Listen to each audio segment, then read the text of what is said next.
Chapter 451. According to Jindy's analysis, it was impossible for the creation divinity to help the desolate level Yuan Ko break through the limit. The logic of the desolate level Yuan Ko was completely reversed. Controlling the power in it doesn't mean breaking through the desolate level limit, but breaking through the desolate level limit is the only way to control the power in it. Anyone, whether a human or a Yuan Ko, trying to obtain the power in the creation divinity will only result in an explosion. Liu Ling's face turned darker as she spoke. If Ms. Misaka is right, the creation divinity has indeed returned to this world. If Loki tries to trigger the power in it, it'll be like what happened in Shanchen. 3 desolate level Yuan Ko died on the spot, and everything within a 300-kilometer radius of Shancheng was razed to the ground. Liu Ling shuddered as she said, "If this power is triggered in Yuzhong City, it'll turn into dust in an instant. Even Jindy won't be able to stop it." Dust. Guhan's body trembled as he recalled the name. "No, I won't allow it. I won't allow Yuzhong City, where I was born and raised, to be turned into dust." At that moment, Guhan had the urge to rush to Yuzhong City and tell his master about the conspiracy so that he could stop Loki from triggering the power of the creation divinity. However, Guhan regained his composure. He analyzed what Liu Ling had just said and realized that there were a few things that didn't make sense. "Ling, didn't you say that even the desolate level Yuan Ko had to study the power of the creation divinity for a long time to trigger it? Loki is only a Yun level Yuan Ko. Where did he get the ability to trigger the power of the creation divinity?" Guhan asked the first question in his mind. "No, triggering is different from controlling it. Controlling it requires absolute power, but triggering it only requires a suitable medium." Liu Ling paused. "It's like a nuclear bomb. Only the best scientists can truly understand the structure of a nuclear bomb and create one. However, to release this nuclear bomb, one only needs to press a button and enter the password. Even a 3-year-old child can do it easily. One of the 3 desolate level Yuan Ko is Ymir, the ancestor of the frost giants from the Temple of the West. He is Odin and Loki's grandfather, the strongest person in Norse mythology. He must have passed on his research on the creation divinity to Odin and Loki. That's how Loki mastered the method to trigger the creation divinity." Liu Ling analyzed. P.S. In Orthodox Norse mythology, Odin and Loki are sworn brothers. In terms of seniority, Loki's father is the son of Odin's uncle, Mimir's son. In other words, Loki is actually 1 generation younger than Odin. Odin should actually be Loki's uncle. However, Norse mythology has always been a messy place, so there is no need to pay attention to these details. Also, it is worth mentioning that although Ymir is Odin's grandfather, the giants and the gods of Odin are natural enemies. In the myth, Ymir was killed by Odin and the gods, and the rest of the giants were exiled. Therefore, there is a deep hatred between the 2 sides. Here is a special reminder to not mislead my dear readers. So, how can we trigger the medium of the creation divinity? Ms. Misaka, you asked Yuzhong City to send troops to reclaim Mei Ling Mountain. Could it be that the medium of the creation divinity is in Mei Ling Mountain? Guhan continued to ask. "Mr. Guhan, you're really too smart." "That's right. The reason why Rocky attacked the Mei Ling Mountain range, and I want you to take it back, is because there's a medium in the Mei Ling Mountain range that can trigger the creator's godhead." Misaka Mikoto quickly said, "When I was at Fort Yuyang, I met Medusa who had disappeared for hundreds of years. Medusa told me that she found an emperor-type dimensional crystal in the core of Mei Ling Mountain. When Loki heard about the emperor type, he immediately decided to start the war. I'm guessing that the medium that can trigger the creation divinity is this emperor-type dimensional crystal." It was Medusa. It was an emperor type. Guhan did not know what to say when he heard the news. It turned out that he was the cause of everything. Guhan could not help but feel that it was ridiculous. "Ms. Misaka, I remember Ling said that the divinity killed the 3 desolate level Yuan Ko on the spot. If Loki triggered the power of the creation divinity, wouldn't he be killed on the spot?" I heard that Loki is the most cunning deity in the Western Temple. He would never sacrifice his life just to destroy Yuzhong City. Gahan put aside the matter of Medusa and continued to raise his doubts. According to Half-Day Genie's memory, the divinity will not explode on the spot after it's triggered. There will be a waiting period of about 20 seconds. With Loki's ability, 20 seconds is more than enough for him to escape from the lethal zone. Misaka Makoto was not the one who answered the question, but Liu Ling, the 3 desolate level Yuan Ko, were too stupid. They thought that the reason the divinity did not explode was because they had control over the power. Otherwise, they would not have been killed by the explosion. That's right.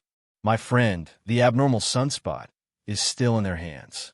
As long as the abnormal sunspot's teleportation ability is still there, not only will Loki be fine, but his main force will also be able to escape Yuzhong City with the help of Sunspot. This is a plot that Loki has long planned. Misaka Makoto punched the ground angrily. Even though she was wearing an insulated kurumizu, there were still sparks coming out of her collar. One could see how angry Misaka Makoto was. They have Blackie under their control. Compared to Misaka Makoto, the super electromagnetic gun, who kept a low profile, the perverted Kuriko, the Space Lord, was a rather famous freelancer among the humans. Her harassment of the Sword Maidens had put her on the blacklist of every city. It was precisely because of this fame that humans were extremely familiar with Hazy's abilities.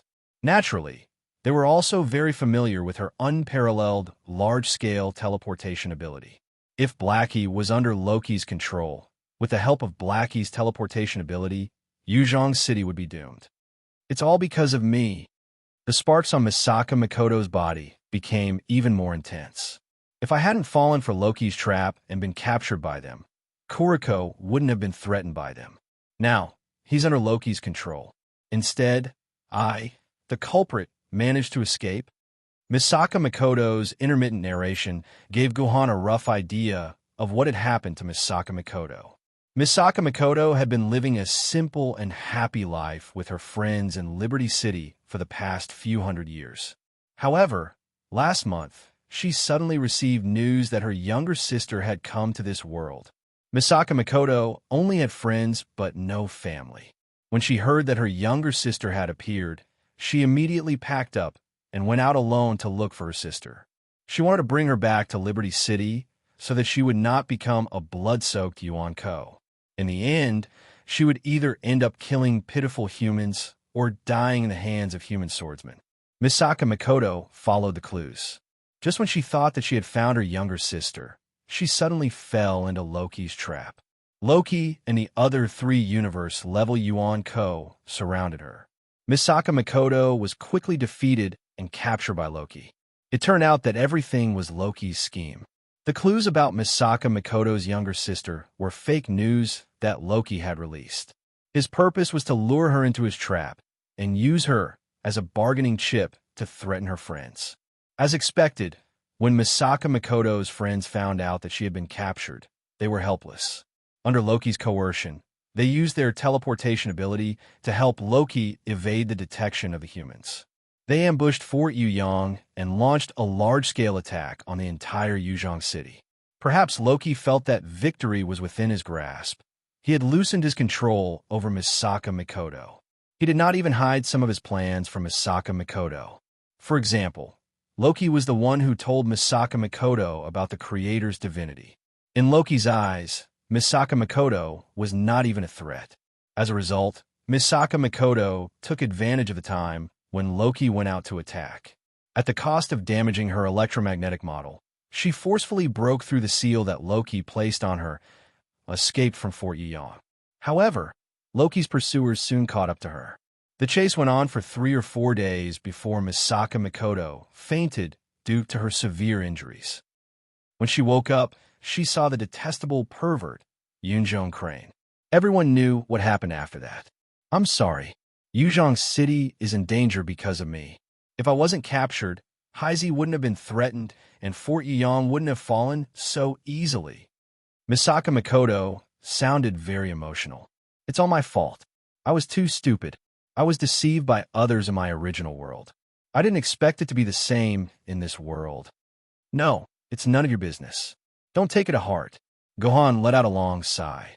As long as Loki is determined to destroy Yuzhong City, he will find another way to attack Fort Yuyang even without you. Fort Yuyang is not an impregnable place. It has been attacked more than 20 times in history. Don't take it to heart. Just focus on recovering. Thank you. Misaka Makoto nodded. This happened because of me. This time, even if I have to break the contract with Yuan Ko and the humans, I will destroy Loki. I swear on my LV-6 super electromagnetic gun. Gohan was worried about Loki when he saw the anger on Misaka Makoto's face. That guy is going to be in big trouble.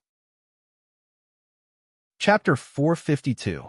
On the road to Yuzhong City, a Yinhuang 3008 hovercraft was speeding down the road. However, compared to before, there was one less person in the trunk of the hovercraft. Gohan had temporarily left the team, leaving only Liu Ling to bring Song Yifei and Yi Wenjun back to Yuzhong City. We'll split up now. Ling, bring Yifei and Wenjun back to Yuzhong City first. Report to my master and Yifei's master about the Mei Ling mountain range. I'll leave it to you. Liu Ling recalled what Gohan had told her before they parted ways. Misaka Makoto was severely injured and had to go to a special place to recuperate. There were many Yuan Ko in that place. With Misaka Makoto's current condition, she might not even be able to defeat the weakest mouse Yuan Ko, let alone break into Yuan Ko's lair to recuperate. Someone had to protect Misaka Makoto as they headed to that place. However, Yuzhong City was in a critical situation. They had to report the news of Loki and the creator's divinity as soon as possible. After much consideration, Gohan decided to split up. He would protect Misaka Makoto as she recuperated, while Liu Ling would lead the team back to Yuzhong City. Initially, Liu Ling wanted to go with Gohan.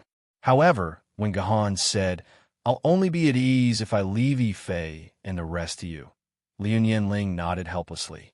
Indeed, they would definitely be intercepted by many Yuan Ko on their way back to Yuzhong City. Without Liu Ling's protection, Song Yifei and the rest would most likely be in danger. When they reached the outskirts of Yuzhong City, there were already many Yuan Ko along the way. Although most of them could not keep up with the hovercraft speed and could only watch, there were still quite a number of extremely fast Yuan Ko chasing after the hovercraft, attempting to attack Liu Ling and the rest. Faced with such ungrateful Yuan Ko, Liu Ling immediately released 10 sword rays and sent those ungrateful Yuan Ko back into the dimensional whirlpool. They could only hover in the hovercraft and could not stop. Liu Ling would not be able to enjoy the sword rays in the dimensional whirlpool. However, as they got closer and closer to Yuzhong City, there were more and more Yuan Ko blocking the road. There were even groups of Yuan Ko blocking the road, intercepting all human forces that attempted to get close to Yuzhong City. There were just too many Yuan Ko. Although Liu Ling's billion sword technique was unparalleled, it inevitably felt a little powerless against so many Yuan Ko. At this time, Yi Wenjun's role suddenly exploded, or rather, his driving skills suddenly exploded. Under Yi Wenjun's driving, the Yinhuang 3008 began to accelerate crazily from its original speed of 60 kilometers per hour to 120 kilometers per hour. What was even crazier was that in order to avoid the blockade on the main road, Yi Wenjun actually drove the hovercraft into the forest. What did it mean to drive a hovercraft at 120 kilometers per hour in the forest? To give a simple example, it was the same concept as driving at 120 kilometers per hour in a metropolis like Beijing or Shanghai during rush hour. Many times, Yi Wenjun actually turned the hovercraft sideways and rushed between two tall trees that were less than a meter apart. With Yi Wenjun's burst of speed, the team finally succeeded in leaving the clingy Yuan Ko behind. They were getting closer and closer to Yuzhong City. "Ling, I see a fortress. We're very close to Yuzhong City," Song Yifei suddenly said excitedly. Her finger pointed to a small castle-like dimensional concrete defensive structure not far away. This was a fortress used by Yuzhong City to monitor the surrounding environment. Such a fortress would only be built within 300 kilometers of Yuzhong City. Since Song Yifei saw this fortress, it meant that they were currently within 300 kilometers of Yuzhong City. Should we go take a look at that fortress? There might be humans inside. Song Yifei suggested. That's impossible. Liu Ling shook her head. According to the scan, there are hundreds of Yuan Ko in the vicinity who are not hiding. This means that this area has been abandoned by Yuzhong City. The people inside the fortress have either retreated or died. There shouldn't be anyone inside. But Ling, look, there's smoke coming out of there. Hearing Song Yifei's words, Liu Ling looked in the direction of the fortress. With just one glance, her expression changed. Not good. There's a battle there. I don't know if it's a sword bearer. We have to go take a look. Following Liu Ling's order, Yi Wenjun immediately changed the direction of the hovercraft and drove towards the fortress. According to the construction guidelines of Yuzhong City's fortress, all the trees within a kilometer of the fortress must be cut down to maintain a sufficient field of vision to monitor the surroundings. This was to prevent Yuan Ko from sneaking up to the fortress through the forest. Therefore, when the hovercraft passed through the forest and appeared beside the fortress, the fierce battle was reflected in Liu Ling and Song Yifei's eyes. It was a despicable gang fight. There were more than 10 Yuan Ko surrounding a human and attacking him. The human was actually a sword master. He was fighting a dozen Yuan Kos with a sword mistress. For a moment, he was in a stalemate.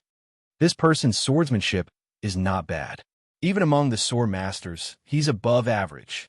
Liu Ling observed carefully for more than 10 seconds and made such a judgment. But I'm afraid he won't be able to hold on for long. I see his wrist trembling uncontrollably every time he fights with his opponent. This is a sign that he's running out of stamina. If this goes on, he'll lose due to lack of stamina. We have to save him immediately. But why does this guy look so familiar? I feel like I've seen him somewhere before. Suddenly, Liu Ling said, "Of course you'll find him familiar. After all, you met him a few days ago." Song Yifei snorted. "This is the Ku Rakin who ran away before us. Doesn't he have eyes in the sky? Why is he in such a sorry state now?" It turned out that the person being attacked by Yuan Ko was none other than Ku Rakin. Although the arrogant Ku Rakin did not want to admit it, at this point in the fight, he had a vague feeling that he was going to lose. He did not have Yi Wenjun's driving skills, which allowed him to travel at top speed in the forest. He could only use his hovercraft to force his way through the path blocked by Yuan Ko. After breaking through a few blockades, Ku Rakin's hovercraft was destroyed by Yuan Ko. Ku Rakin had no choice but to abandon the hovercraft and use his sword to force his way through the encirclement of Yuan Ko. Before he met the encirclement of Yuan Ko, Ku Rakin had already lost count of how many Yuan Ko he had killed. Maybe 100, maybe 200. In short, before Ku Rakin was surrounded by the group of Yuan Ko, he was already exhausted. Otherwise, the group of soul-class skeleton kings would not have left Ku Rakin with only the strength to defend himself. Am I going to die here? When a skeleton king's bone blade landed on Ku Rakin's personal shield, it completely shattered the already shaky personal shield. This thought suddenly appeared in Ku Rakin's mind. Now that his personal shield was gone, every slash would land on his body until he bled to death, or his head would be directly chopped off by Yuan Ko. Puchi, the sound of a blade cutting into flesh, could be heard. Once again, the skeleton king found an opening and slashed at Ku Rakin's waist. A bone-deep pain instantly caused Ku Rakin's face to instantly turn pale. The injury caused Ku Rakin to go a little crazy. He even began to ignore the slashes coming at him, giving up on defense in exchange for a crazy attack. A skeleton king's skull was pierced by Ku Rakin's sword. The soul fire in the skull flickered for a moment before extinguishing. Without the soul fire, the skeleton king's skull lost its support and directly turned into a pile of debris, which was absorbed by the dimensional vortex. Needless to say, a crazy Ku Rakin's combat power was indeed very terrifying. In just a few minutes, he had already killed 4 to 5 soul rank Yuan Ko skeleton kings. Even other sword bearers at their peak could not do this. let alone Kurakin, who was completely exhausted. From this point alone, it could be seen that Kurakin was indeed very strong. He was a top sword-bearer among the sword-bearers, possibly even stronger than Lionheart. If Kurakin had a little more stamina, then Kurakin would definitely be able to sweep these Yuan Ko Skeleton Kings.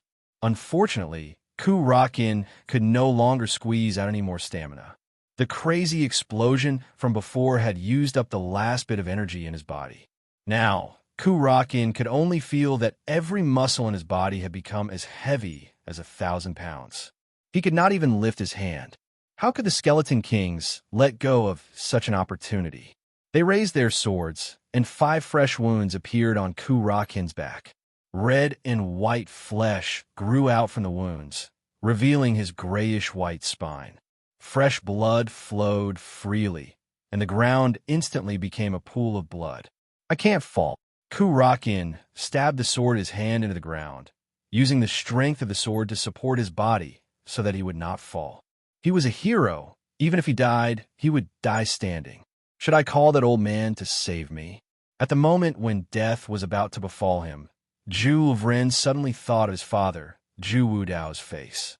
No, perhaps to him, he will only be truly happy when I die. If that's the case, then I shall die. This world, it's too painful. Kurakin closed his eyes and prepared to accept his death. At that moment, almost all the Skeleton Kings raised their swords at the same time. They only had one target, and that was Kurakin's neck. One slash in half, one slash of yin and yang. At that moment, countless swords flashed by Kurakin, just like the fireworks when he was 8 years old. Chapter 453. Can your body still take it? Under a big tree, Misaka Makoto was resting while leaning against the tree. Guhan was cooking a pot of porridge. Next to the pot were poor beggar and Guyun, who were holding a spoon in his left hand and a bowl in his right. They were staring at the pot of porridge with sparkling eyes. Due to the miscalculation of the time, they were going to leave this time, and a few accidents. The red braised pork that Maiden had prepared for half a month had already been eaten. The rest of the food had also been swept clean.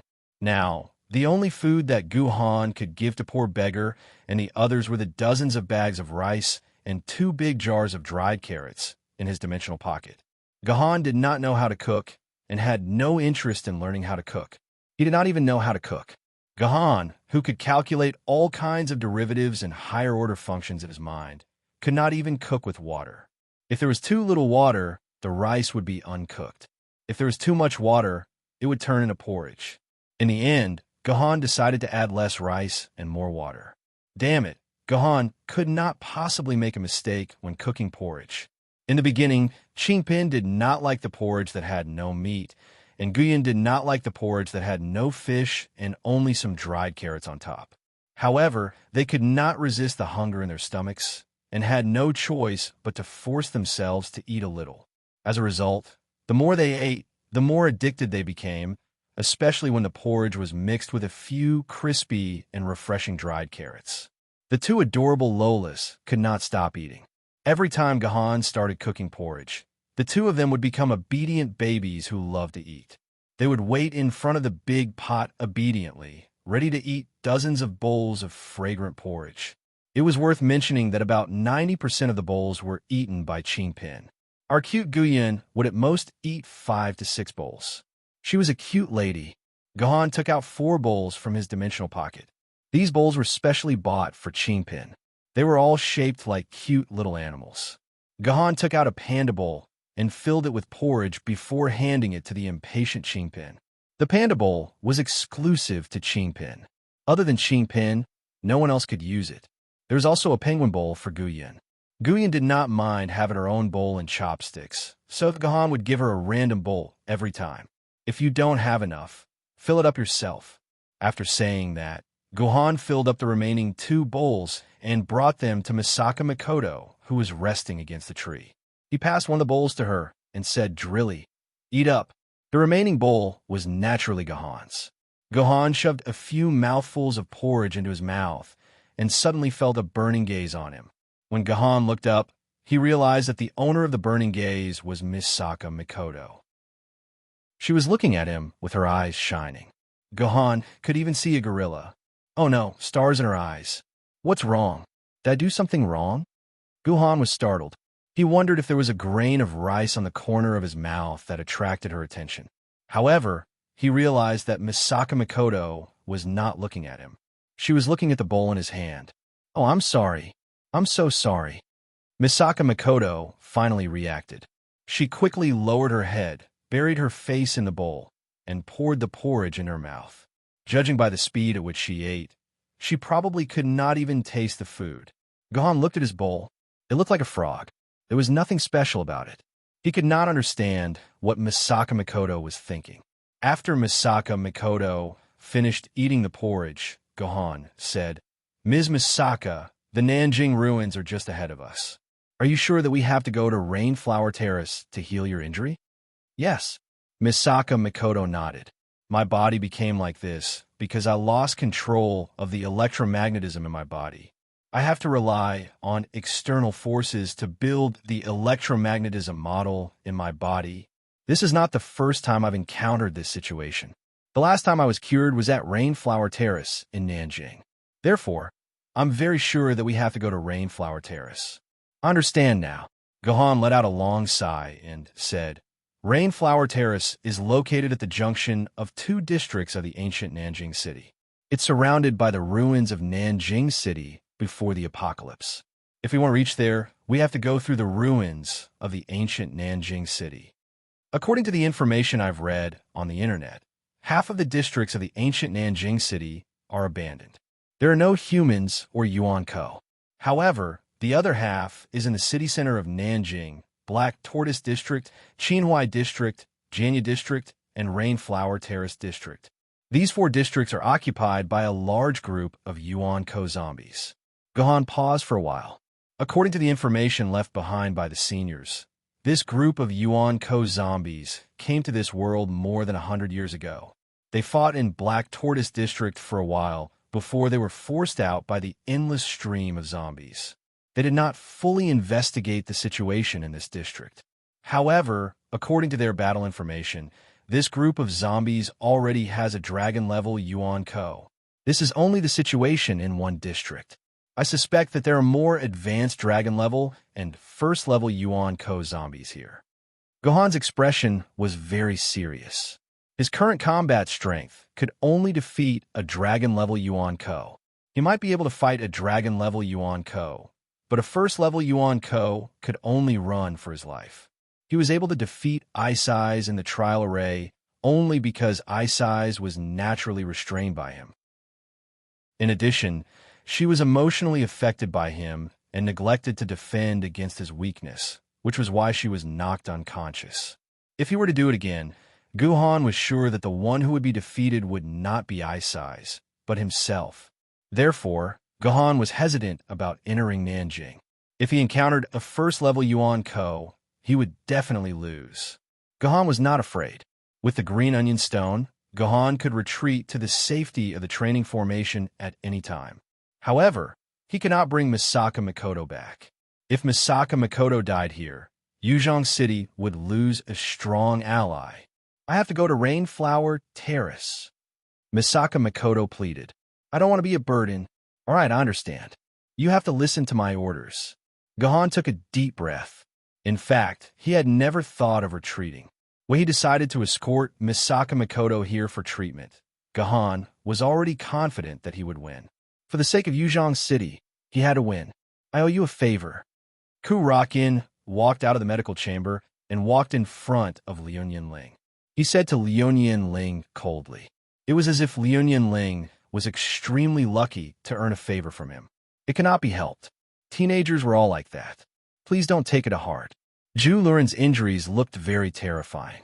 His skin and flesh were torn, and even his bones were exposed. However, this was actually just a flesh wound.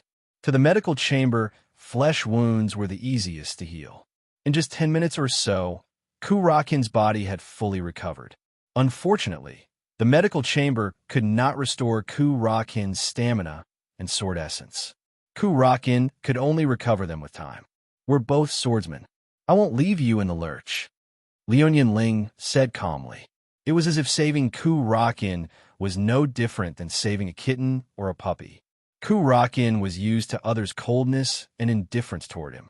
However, when he heard Liu Ling saying the same thing, he felt a surge of anger and stubbornness in his heart. He gave Liu Ling a fist salute. "I'll definitely return the favor. I'm leaving now. See you again."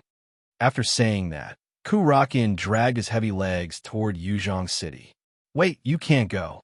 Before Ku-Rakin could take a few steps, Liu Ling stood in front of him and blocked Ku-Rakin's way. "You're just going to die if you keep going like this. I don't want to save a dead person after spending so much effort. I can walk by myself. My strength alone is enough. As long as I'm alive, I can save the whole world." Ku-Rakin's childish personality came out again. As a childish teenager, even if his limbs were crippled, he still wanted to bear all the burden by himself. This was a common practice. "Pa!" Liu Ling struck Ku-Rakin's limbs with her sword. Then, Ku-Rakin felt the meridians in his limbs being sealed by a wave of sword chi. He could no longer control his body and fell to the ground like a puddle of mud. This was a secret skill of the Liu family.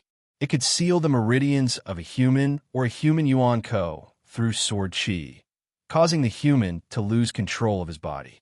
It was just like the ancient martial arts acupuncture. However, this secret skill could not be used by just anyone. One had to hit 4 acupuncture points at the same time, and their strength had to be 1 level higher than the opponent to be able to do it. If not for the fact that the sword essence in Ku-Rakin's body had been used up, Liu Ling would not have been able to hit him.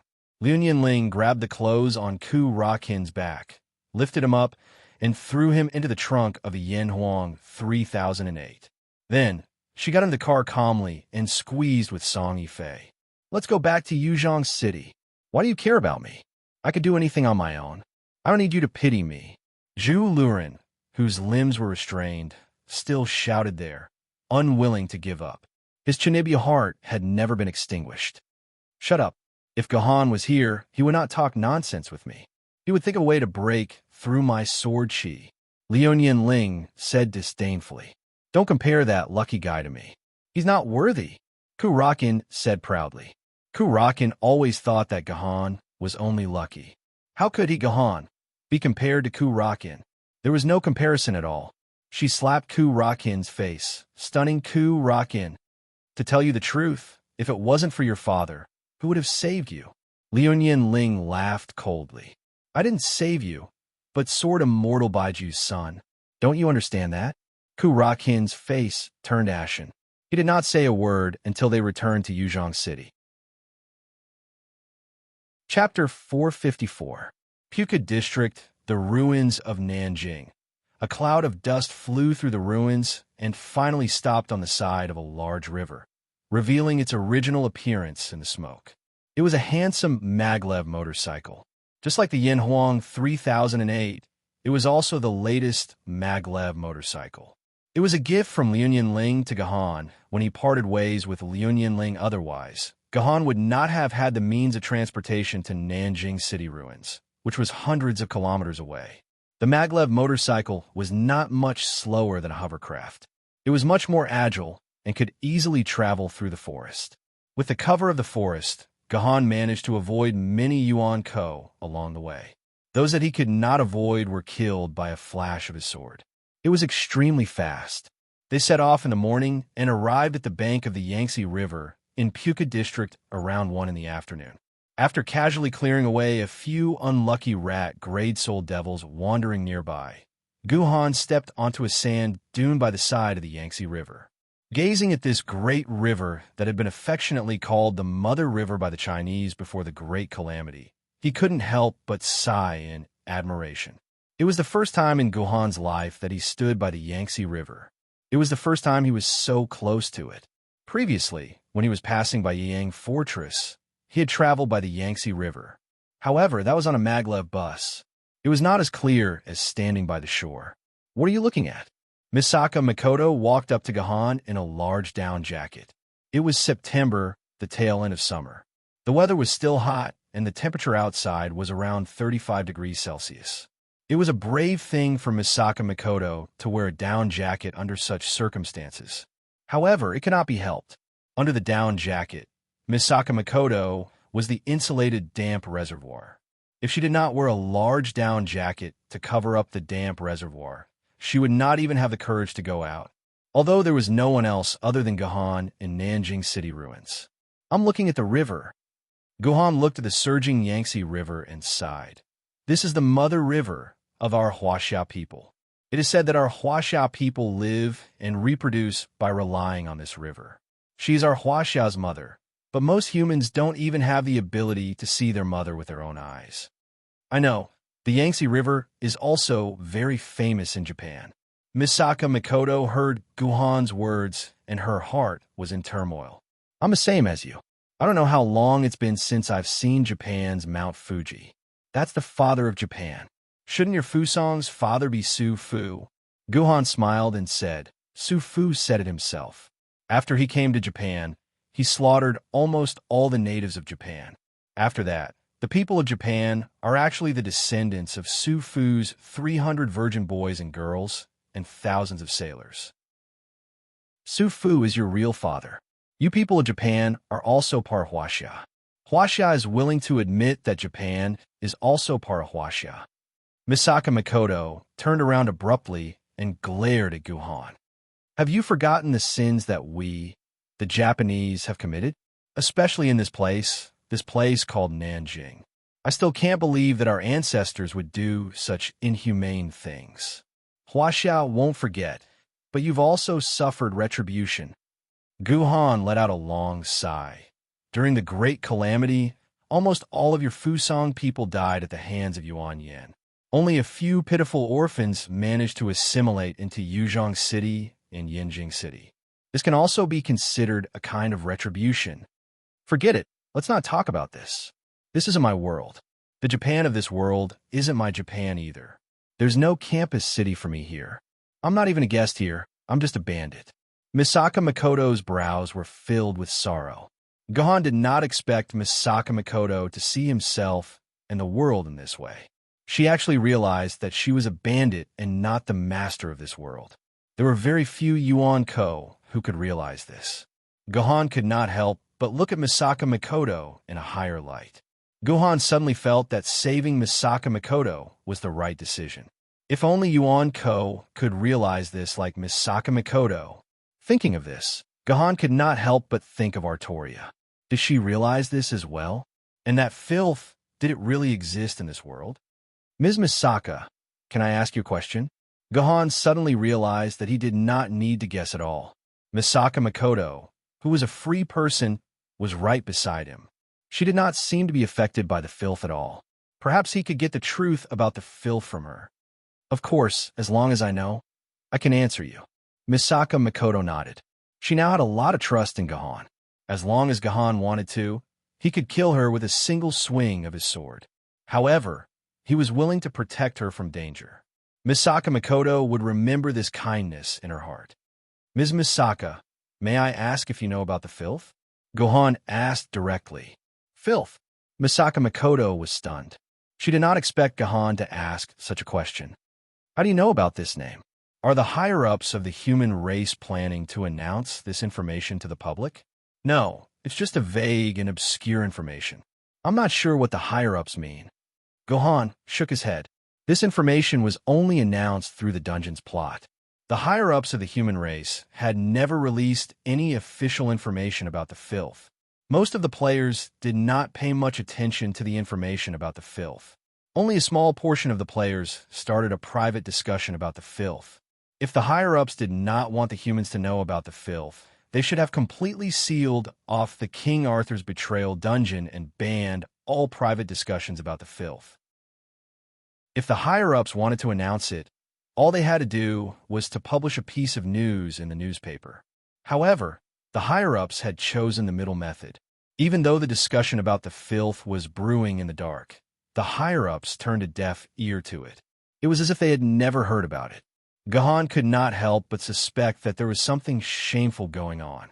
I'm sorry, I can't tell you the specifics. That's because the information about the filth was included in the agreement between us and the humans. Only you humans have the right to tell the information about the filth to yourselves. We, the freemen, are not allowed to tell other humans about the secret of the filth. Misaka Makoto paused for a while. If you're worried about the filth's influence on me, don't worry. We, the freemen, have gotten rid of the filth's influence on us. We're just a bunch of pitiful people who don't care about anything. I understand. Guhan nodded after listening to Misaka Makoto's words. He did not ask any further questions. Mr. Guhan, we're now at the edge of the Yangtze River.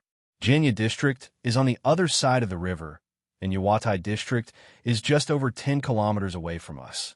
Shouldn't we cross the river as soon as possible and rush to Yawatai District? Misaka Makoto said anxiously. That's right. Crossing the river is something we have to do. Gahan pointed at the bridge on the right that was hidden in the fog and said, that's the Nanjing Yangtze River's third largest bridge. However, it's already damaged. The bridge deck in the middle is completely broken. Unless we plan to swim halfway, it's impossible for us to cross it. Then Gahan pointed at another bridge on the other side and said, that's the Nanjing Yangtze River's bridge. It's been around for thousands of years.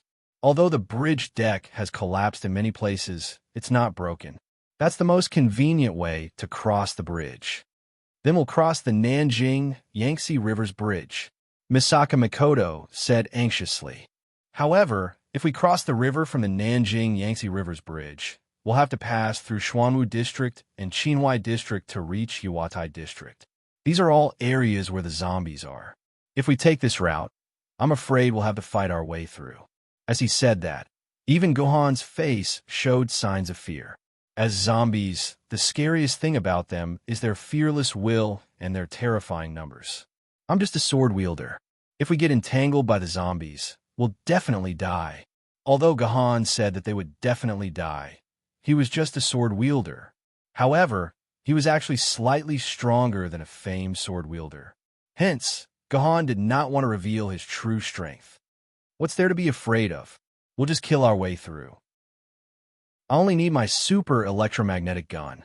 Misaka Makoto wanted to say that her super electromagnetic gun could wipe out all the Yuan Ko in the 3 streets. However, she immediately realized that she was no longer her old self. She was just an unlucky person who needed Gohan's protection. You're right. We can't cross the Nanjing Yangtze River's bridge. Misaka Makoto shook her head vigorously. She was very distressed. But if we don't cross the bridge, what should we do? Do we have to swim across? I haven't been in the water for hundreds of years. No, it's too dangerous in the water. No one knows if there's any Yuan Ko in the water. Our sword wielder's combat power will decrease by more than 10 times in the water. As he said that, Gohan felt a headache coming on. It was a well-known fact that sword wielder were not good at fighting in the water. Due to the water resistance and the inability to maintain a stable buoyancy, a blade master would be lucky to be able to unleash 20% of her swordsmanship in the water. One could imagine the outcome of the battle if she encountered a Yuan Ko in the water. Therefore, the first advice that sword wielder received from their teacher was to never try to fight Yuan Ko in the water unless your blade master was a water element blade master. If this doesn't work and that doesn't work, how are we going to get across? Misaka Makoto grumbled. Through here. Guhan stomped on the ground. What do you mean? Through the ground? Misaka Makoto was stunned. That's right. We're going to go through the ground. Guhan smiled. Chapter 455. The Nanjing Yangtze River Tunnel was located between the Nanjing Yangtze River Bridge and the Nanjing Third Yangtze River Bridge. It was also an important road connecting Jianya District and Puka District. Before the apocalypse, it was once the best tunnel construction in Huaxia.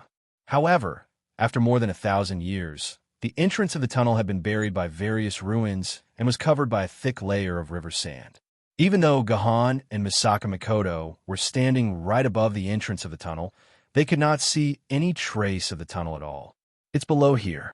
My sword energy has found a huge space under the soil. In order to find the exact entrance of the tunnel, Gahan shot his sword energy into the ground. Finally, he found a huge space at a certain location. It was probably the entrance of the tunnel. As a result, the precious sword maidens had all turned into hoes and shovels. digging an extremely deep hole in the ground. Looking down from the hole, the inside was dark and empty, and no one knew what was inside the tunnel. Take this with you. Gohan took out 2 small nasal plugs from his dimensional pocket and gave them to Misaka Mikoto. He then stuffed 2 into his nose. What's this? Is there water in it? Misaka Mikoto was stunned when she saw the 2 small nasal plugs. She did not understand why Gohan gave her these things. These aren't waterproof nasal plugs to stuff your nose. They're high-oxygen breathing plugs that allow us to breathe in pure air. Gohan explained, don't be fooled by their small size. Putting them in your nose will not only purify the toxins in the air, but it can also release oxygen. Sword bearers like us can survive in a toxic or anaerobic environment for a full 24 hours. So that's how it is. I didn't expect human science to have developed to such a level. Unlike us, the Freedom Metropolis, it's been almost 600 years, and our technology hasn't improved at all, Misaka Mikoto exclaimed. She then stuffed the nasal plugs into her nose. Both sides of her nostrils were stretched out, making her look like a pig's snout. Get ready, we're going down, Gohan said calmly, and was the first to jump into the hole. Misaka Mikoto smiled bitterly, but she followed Gohan and jumped down. President Ju, there's a communication from the headquarters of the 1st Defense Front. Ju Wudao, who was patrolling the guards and evacuation facilities in Yuzhong City, received a report from his secretary. 1st Defense Front Command Center? Why are they looking for me? Could it be that Yuan Ko has begun his attack? An ominous premonition surged in Ju Wudao's heart. He immediately said, bring him in now. Yes. The secretary pressed a button on his personal terminal, and Ju Wudao's personal terminal rang. Ju Wudao immediately picked it up. Hello, I'm the chairman of the Sword Committee, Ju Wudao. Why is the headquarters looking for me? Did Yuan Ko attack? Sir, Yuan Ko hasn't moved. The first defense line is still safe. The person in charge on the other end of the communication hurriedly reported. Then, why are you looking for me? Ju Wudao frowned. What was the commander of the first line of defense doing? Sir, for swordsmen who came back from outside the city, said, they must see you. They also said that they're your disciples and sons. We can't confirm it, so we can only look for you. The person in charge's words were full of doubt. Obviously, he did not believe that the 4 people were Ju Wudao's disciples and sons. However, since the other party was so certain, the person in charge had no choice but to report to Ju Wudao personally. They came back from outside the city. Could it be that brat, Lu Run, is back? Ju Wudao's face lit up when he heard the news. However, he quickly recovered and said sternly, ask them to wait for me in the headquarters. I'll go over now. Yes.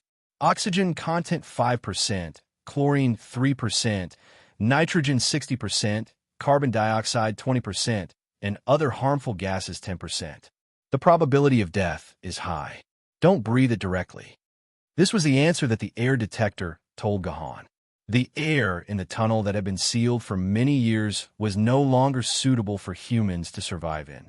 If it were not for the high-oxygen breathing plug, Gohan would probably be poisoned to death before he could pass through the tunnel. Personal shields had no resistance against toxins. Many swordsmen did not die in the hands of Yuan Ko. Instead, they died of various poisons. Therefore, the high-oxygen breathing plug and various toxin detection equipment became essential items for swordsmen. This was also the reason why Gohan carried these items in his dimensional pocket. How is it? How do you feel? Can you adapt to the environment in the tunnel? Gohan asked Misaka Mikoto, who was next to him. Misaka Mikoto nodded, indicating that she could adapt. Then let's continue to ask for money. Gohan took out his flashlight. The tunnel that had not seen light for hundreds of years was once again illuminated. Unfortunately, the light from the flashlight was too dim. It could only illuminate a small area around Gohan. It was impossible to illuminate the entire tunnel. After hundreds of years, the original surface of the tunnel could no longer be seen clearly. Instead, it was replaced by a layer of floating soil about the thickness of a finger. The floating soil was formed by the accumulation of dust over the past hundreds of years. It looked like thin snow in winter. Looks like this tunnel experienced a calamity during the Great Calamity. After walking for only a few hundred meters, Gahan saw more than 10 abandoned cars on the road. Some of the car doors were still open. It was obvious that the owners had escaped in a hurry and did not even have time to close the car doors. Through the car door, Gahan saw a doll that was mostly covered in dust in the metal frame of the car. It was a cute, anthropomorphic sheep doll. Gahan had seen it on the Archaeology Channel before. It was a very famous cartoon from before the apocalypse, Happy Goat, and Big Big Wolf. It was said that people loved this cartoon very much. It was the pride of Hwasea's cartoon, and it was deeply loved by Billy's audience. There was a saying that went, "My childhood was Happy Goat and Big Big Wolf." That's great. There were other cars that were not as lucky as the owners of this car. They did not open the car doors.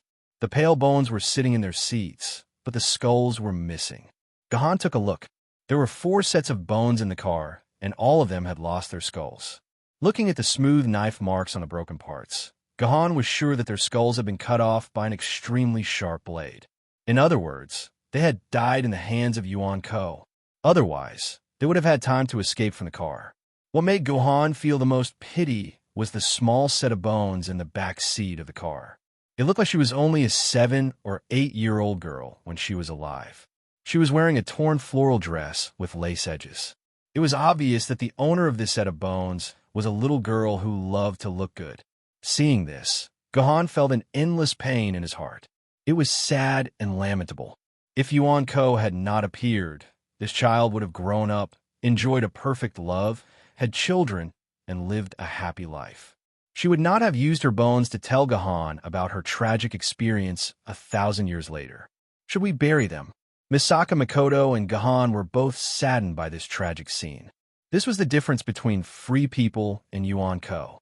Free people saw humans as their own kind, but in the eyes of Yuan Ko, humans were completely different, even if Yuan Ko was a human in their original world.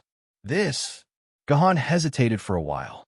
It was not that he could not bury them, but there were so many skeletons in the tunnel. If he were to bury all of them, he was afraid that even a few days would not be enough. Therefore, logically speaking, Gahan did not want to do that. However, when he saw the torn white lace dress, Gahan's heart softened. Since he had met her, he should give her the home she deserved. All right, Gahan nodded, but this is the only time. We really don't have time to waste here. I understand. I haven't been this soft-hearted for a long time. Misaka Makoto nodded. Ever since the apocalypse, she had been through countless hardships and was used to seeing death. She would rarely be soft-hearted by the sight of human bones. This was also because the Longsword Tunnel in Nanjing was sealed. Neither humans nor Yuan Ko had entered this place. That was why there were so many intact skeletons here. If it were outside, the human bones from the apocalypse would have been blown into gravel by time and wind.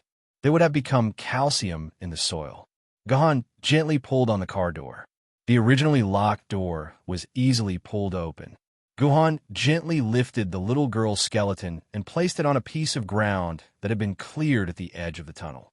There was a layer of soil next to her. As long as the soil was covered, the little girl would be able to rest in peace.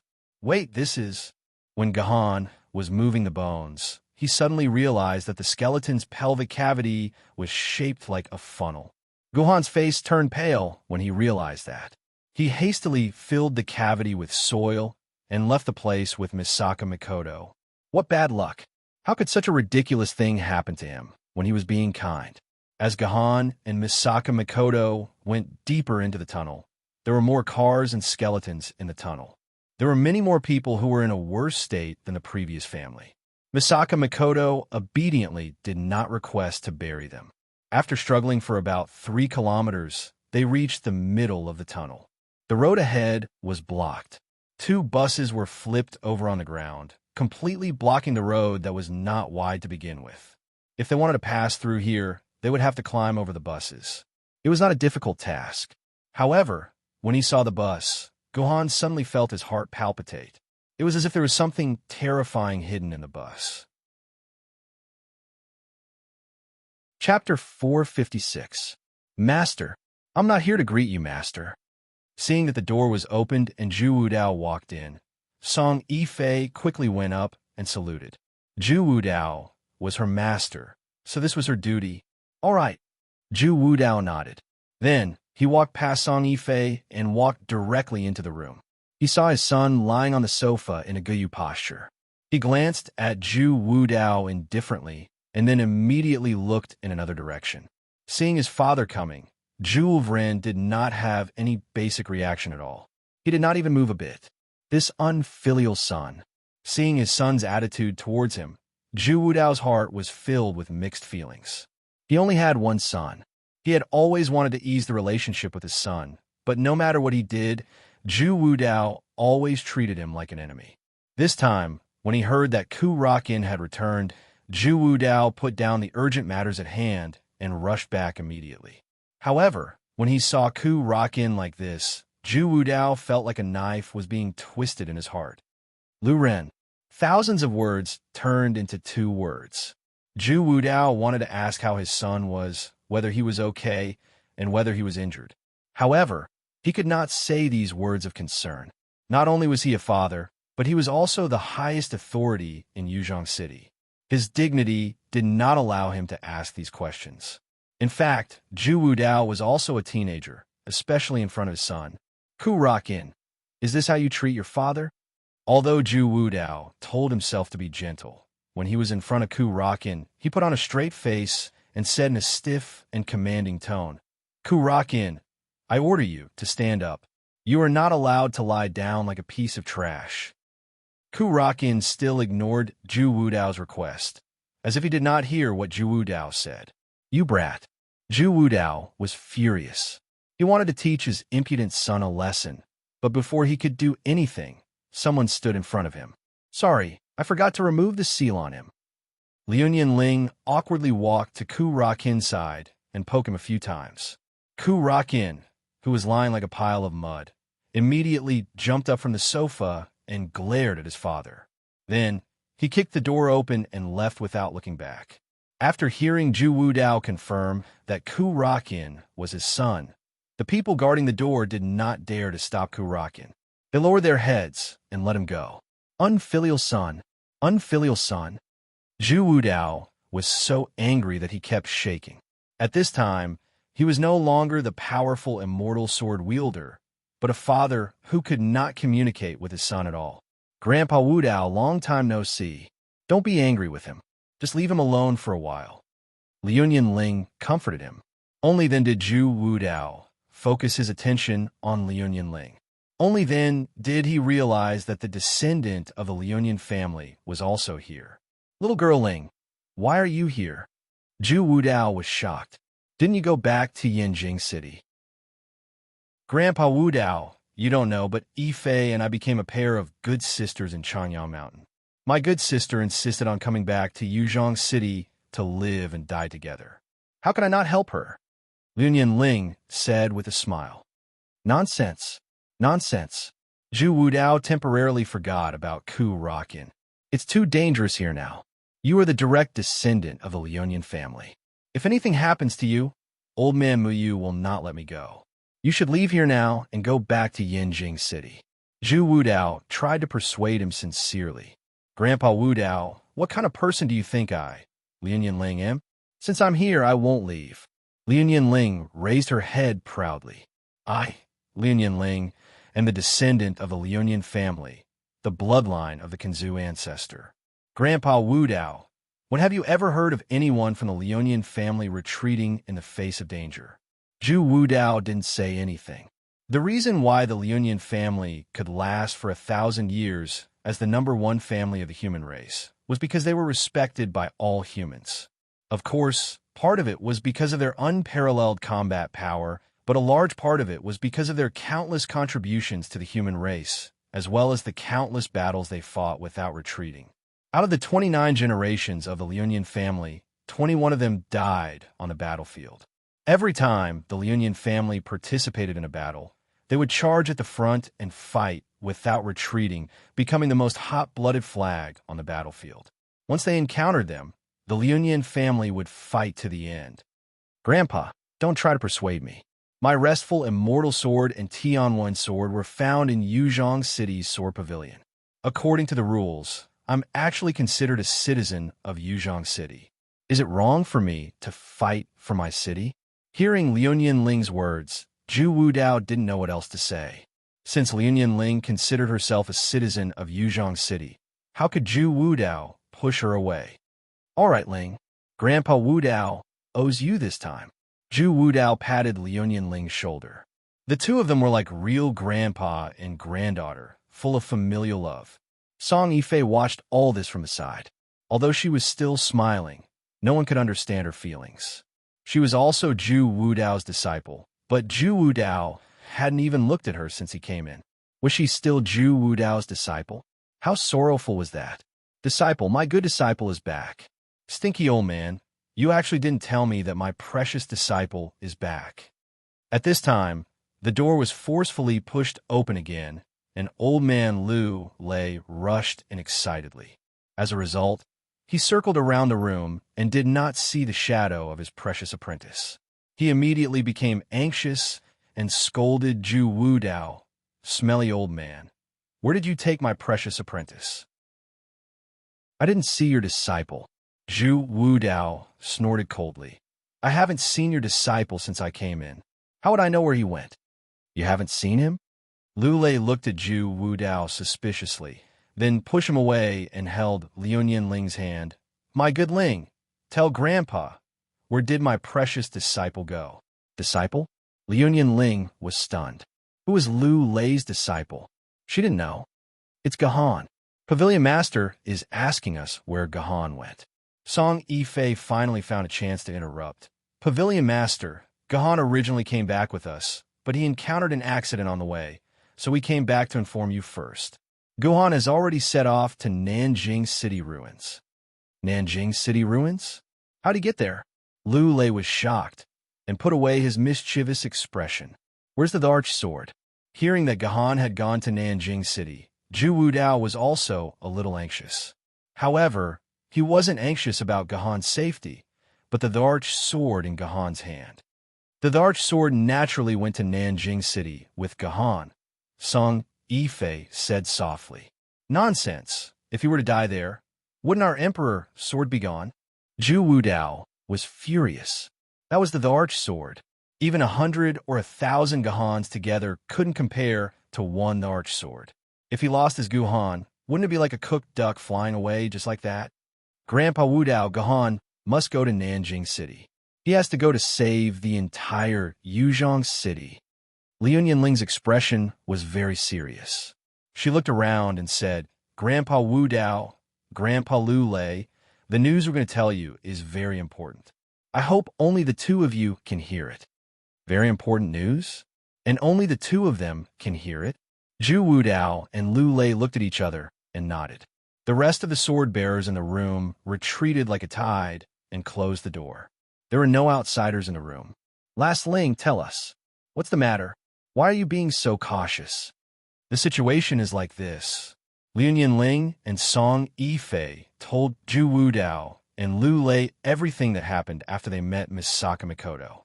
When the two sword immortals heard Miss Sakamikoto's name, they were shocked. When they heard the name of the creation godhead and Yuan Ko's plan to excavate the Miling Mountain range to obtain the Arch Zergs, they could no longer remain calm. It matched all of them. Zhu Wudao couldn't help but think back to the day when Yu Yang Fort had fallen. Updraft had picked up his communicator and told him. Updraft had said that because someone very important to them had been kidnapped by Loki, they had no choice but to help Loki transport Yuan Shan to attack Yu Yang Fort. Moreover, Yuan Ko's current actions were exactly as Misaka Mikoto had said. After dispatching his army to occupy the Miling Mountain range, he did not do anything else. Instead, he stationed his troops in the Miling Mountain range. Initially, Zhu Wudao thought that Yuan Ko wanted to occupy a stronghold and form a pincer attack on Yuzhong City with Yu Yang. Now, he understood that the other party's original goal was the Miling Mountain range and the Arch Zerg in the Miling Mountain range. There was no such thing as an idiot leader not believing the main character's words. After hearing the news from Liu Ling, Zhu Wudao and Lu Lei were 80% convinced. As for the remaining 20%, they had their own ways to prove it. Ling, thank you for bringing us such important news. If it weren't for you, Yuzhong City would have been destroyed. The inheritance left behind by Emperor Zetian would have been destroyed by our hands. You're Yuzhong City's greatest heroes. Zhu Wudao squeezed Liuyan Ling's hand. Ling, Grandpa Wudao doesn't have time to take care of you now. We have a lot of important things to do. Go outside and look for my secretary. She'll make arrangements for you. Take care of yourself. With that, Zhu Wudao and Lu Lei turned around and left. With such an important piece of news, their entire strategic plan was about to be disrupted. They had to make all sorts of arrangements. Every minute and second of their time was precious, and they could not afford to waste it on fleeting time. Ling, you don't have to find a secretary to make arrangements for you. You can stay at my house tonight. Let's go. Song Yifei and Liuyan Ling were hugging each other. Chapter 457. Looks like we'll have to climb over the wreckage of the bus. Gohan scanned the wreckage with his flashlight. The entire road was blocked by the bus. They would have to climb over it if they wanted to cross it. Be careful. There's a Yuan Ko hiding in the wreckage. Misaka Makoto placed her hand in front of Gohan. Oh, Gohan nodded. He did not stop and continued to walk forward. You have to believe me. Although I've lost my LV6 ability, my instincts are still at LV6. Yuan Ko is hiding in the bus, waiting for us to walk right into its trap. Misaka Makoto continued to persuade him. Of course I believe you. Misaka Makoto could not see Gohan's expression in the dark. I've also sensed it. There's something with bad intentions waiting for us in the bus. However, it's quite troublesome for him to hide in the bus. We have to find a way to chase him out. As soon as Gohan finished speaking, he walked until he was less than 10 meters away from the bus. Under Misaka Makoto's curious gaze, Gohan drew his Heaven-Reliant sword and unleashed 2 sword auras from Sword of the Abyss. The wreckage of the bus had been in the tunnel for 1,000 years, and the metal on the bus had already become crisp and delicious. Even if an ordinary person were to use force to break the metal on the bus, they would be able to easily break it, not to mention the fact that the cold sword chi had killed it. The 2 sword chis formed a cross in the shape of an X and directly hit the front of the bus. The wreckage of the bus instantly turned into a pile of debris. A piece of debris flew from the front of the bus and fell under Gohan's feet. This was the bus's route number. Gohan could vaguely see the number 512 on it. It turned out to be the 512 bus. Seeing this number really made him sigh. The destruction of the wreckage of the bus triggered a huge fog. The thick layer of dust that had accumulated on the ground was instantly blown up by the huge external force, filling the entire space. The flashlight that could illuminate more than 10 meters was instantly reduced to less than a meter of visibility. Oh no, Yuan Ko might hide in the dust and attack us. Misaka Makoto immediately reminded Gohan when she saw that their line of sight was blocked by the dust. It's not a possibility. He's definitely going to attack us. Gohan's ears were quickly distinguishing the sounds in the tunnel. If Yuan Ko were to attack them, there would definitely be a sound. That was the only way for Gohan to locate Yuan Ko. As expected, Gohan heard the sound of something breaking. The sound came from behind Gohan.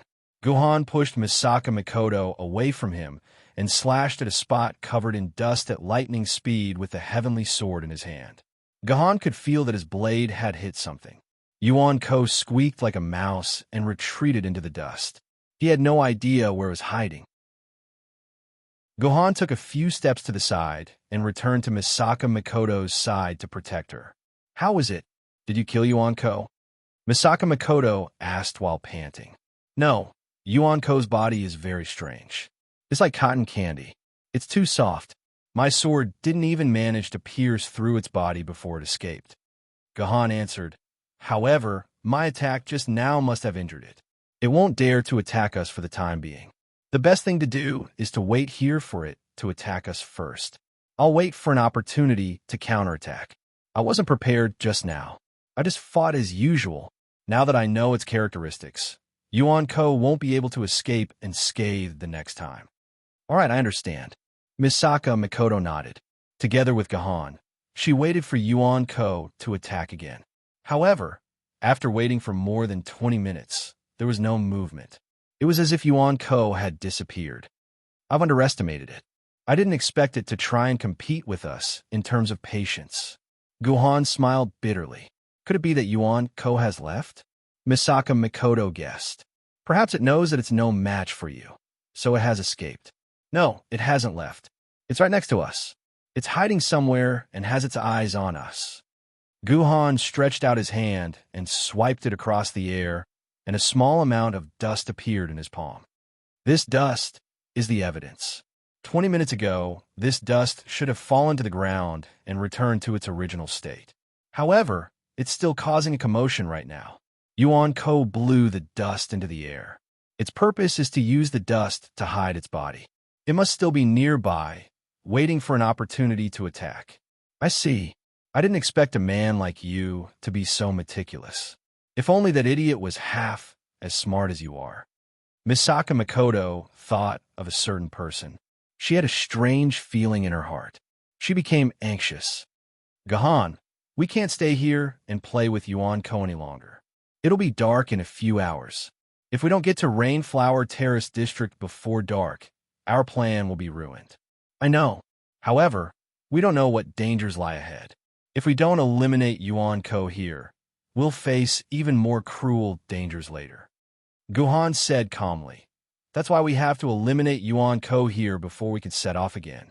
But what if he keeps wasting time with us and refuses to come out? Then we'll deal with it as it comes. Since he's using the dust to hide himself, it means that he doesn't have the ability to turn invisible. As long as the dust can't be lifted, he won't be able to hide. Gohan laughed. Make the dust unable to be lifted? What should we do? If I still have my power, I can use electromagnetic energy to create a fan model and use a Category 12 typhoon to blow away all the dust. However, Misaka Makoto was a little excited when she talked about her power. However, she quickly realized that she was no longer a level 6 superpower user. She was now just a burden that emitted electricity all over her body. There's no need to go through so much trouble. Guhan shook his head. I remember when I was still in the first grade of primary school. At that time, what I hated the most was cleaning. Because every time I swept the floor, the dust raised by the broom would get into my eyes, and I was called a crybaby for no reason. Later on, my mom told me that as long as I sprinkle some water on the ground, the dust will stop flying and won't get into my eyes. That's when I realized that the problem that had been bothering me for so long could be solved so easily. All I need to do is sprinkle some water on the ground. Guhan said it very calmly, but when he recalled these things, Guhan's heart was extremely depressed and uncomfortable. His eyes even faintly became a little moist. I see. That's right. All I need to do is sprinkle some water. I did the same thing when I was in elementary school 1,000 years ago. However, when I moved to places like Shangpan-Tai, I didn't have to do things like cleaning. Misaka Makoto was also brought into her memories by Gohan's words. It's been 1,000 years, and I've completely forgotten about those things. If it weren't for you, I'm afraid I wouldn't have remembered them for the rest of my life. You'll remember them. When you need to remember them, you'll remember them. Gahan clapped his hands. Now the problem is, where should we get water to cover the entire tunnel? We'll need a lot of water. It's not something that can be solved with a sprinkler. That's easy. Isn't there water above us? Misaka Makoto sneered. All you need to do is stab it with your sword energy. Do you think the water in the entire Yangtze River won't be enough to fill up this tunnel? That won't work. It's already amazing that this tunnel can last for 1,000 years without being damaged. However, the interior of the tunnel is riddled with scars. Even if I poke a hole the size of a needle, the entire tunnel will be destroyed by the pressure of the water. We'll all drown here. Gahan pouted. Mr. Gahan, what should we do? How do we get enough water to wet the tunnel? Misaka Makoto's tone sounded like the person who was in charge of supporting the man in a crosstalk. Just watch. Gahan took out a dimensional pocket. Misaka Makoto noticed that the dimensional pocket was not the simple dimensional pocket that Gahan usually used. Instead, it was a dimensional pocket that was exquisitely made and had embroidery on it. She did not expect that the seemingly poor spirit-level swordsman to have two-dimensional pockets. Guhan's hand that was holding the dimensional brocade pouch lightly moved downwards, and water actually began to flow out of the dimensional brocade pouch. Although the dimensional brocade pouch was small, the water that flowed out was not small. It was as thick as a soccer ball, and it was estimated that more than a ton of water would flow out of the dimensional brocade pouch in less than a minute. What are you doing? Is this your drinking water? How can you use our drinking water? Isn't this just a drop in the bucket? Misaka Makoto thought that Guhan was desperate, so she poured out the water that was meant for drinking. However, even if Guhan poured out all the drinking water, how much would there be? How could it possibly fill up the entire tunnel? We Huaxia have an old saying, be prepared for danger in times of peace. I agree with this saying. That's why I brought enough rice to last me for 10 years and enough drinking water to last me for 50 years. Don't worry, I have enough water. Guhan placed his finger on the flowing water. A few sword auras shot out from Guhan's finger and circled around Guhan's finger. The sword auras were like a large fan. The water that flowed out of the dimensional pocket was stirred by the fan into a large sprinkler. The water continuously flew to various locations in the tunnel. The sprinkler was perfect. The dust that had been drenched by the water could not be blown away no matter how hard it tried. As the dust that filled the air fell, the entire tunnel returned to its original state. This time, the air smelled like dust after rain. Chapter 458. I didn't expect him to have so much water in his dimensional pocket. The Huaxia people are really smart. Misaka Makoto did not think too much about it. She thought that Guhan had deliberately brought a lot of water in his dimensional pocket because he was vigilant in times of peace. In reality, Guhan was not so thoughtful as to bring so much water with him. The water was transferred directly from the trial formation in Changyang Mountain by Guhan. Guhan had set the exit of the transfer at the opening of the dimensional pocket. It looked like water was constantly flowing out from the dimensional pocket, but in reality, the water was transferred directly from the trial formation through the void door. There was an underground river in Changyang Mountain that flowed through the entire trial formation. Naturally, the trial formation would not lack water. Although all the dust had been suppressed and no longer rose, the tunnel was still dark. Although the flashlight could provide a certain amount of illumination, Yuan Yin could still hide in some of the blind spots of the light, making it impossible for the Guhan to find it. The light from this flashlight is too small. If only I had a bigger flashlight. Misaka Makoto could not help but sigh when she could not find any trace of Yuan Ko after searching for a few times. A bigger flashlight. Guhan's eyes lit up when he heard that. He smiled and said, "It's not like there's no bigger flashlight. Then why didn't you take it out earlier?" Misaka Makoto was very unhappy when she heard Guhan's words. If he had a bigger flashlight, why didn't he take it out earlier? Was he afraid that she would steal it? I don't have the flashlight with me. Where can I get it for you? Guhan smiled, then turned around and removed the left headlight from a cruise that was scrapped. After more than 1,000 years, the materials used to make the left headlight had decayed. If Guhan used a little more strength, the entire left headlight would be crushed into pieces. Therefore, Guhan was very careful as he removed the left headlight along with the electric wire. This is the bigger flashlight you were talking about. Misaka Makoto was stunned when she saw Guhan's action. She then realized that it was indeed a larger flashlight. Although the headlights of a car could not light up the entire tunnel, they were able to light up the area in front of them. But you've removed the headlight. Where's the electricity coming from? Misaka Makoto stopped halfway through her sentence. She had figured out where the electricity was coming from. Are you planning to use me as the power source for the headlight? Not bad. Is there a problem? Or do you think I'm insulting you? Guhan's words left Misaka Makoto speechless. That was right. Guhan's plan was simple.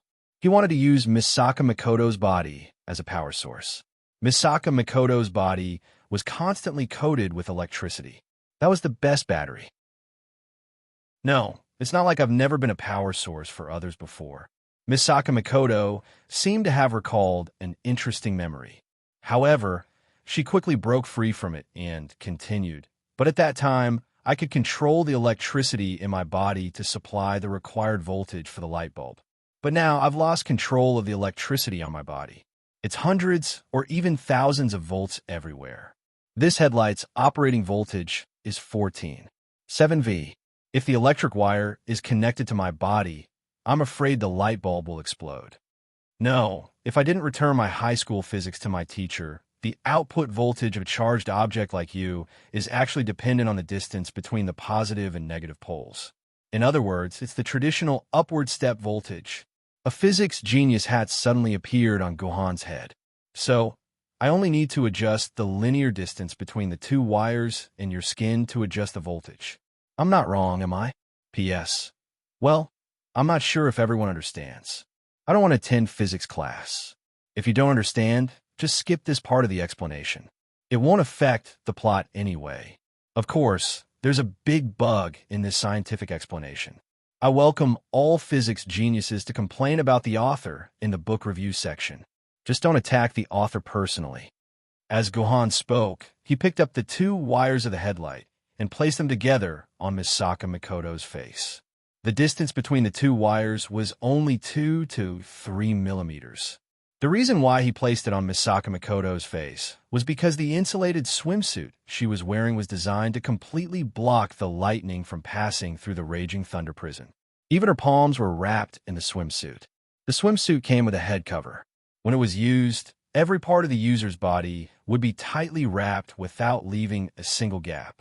However, Misaka Makoto did not cover her head since she did not have to pass through the raging thunder prison. This meant that Misaka Makoto's face was the only place where the electricity could be connected to.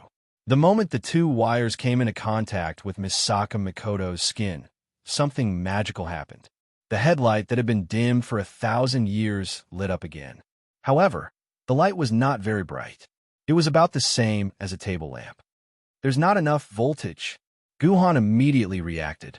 He separated the two wires slightly, and the distance between the contact points continued to lengthen. The headlights of the car actually became brighter and brighter, until they became incomparably dazzling. They were much brighter than normal car headlights.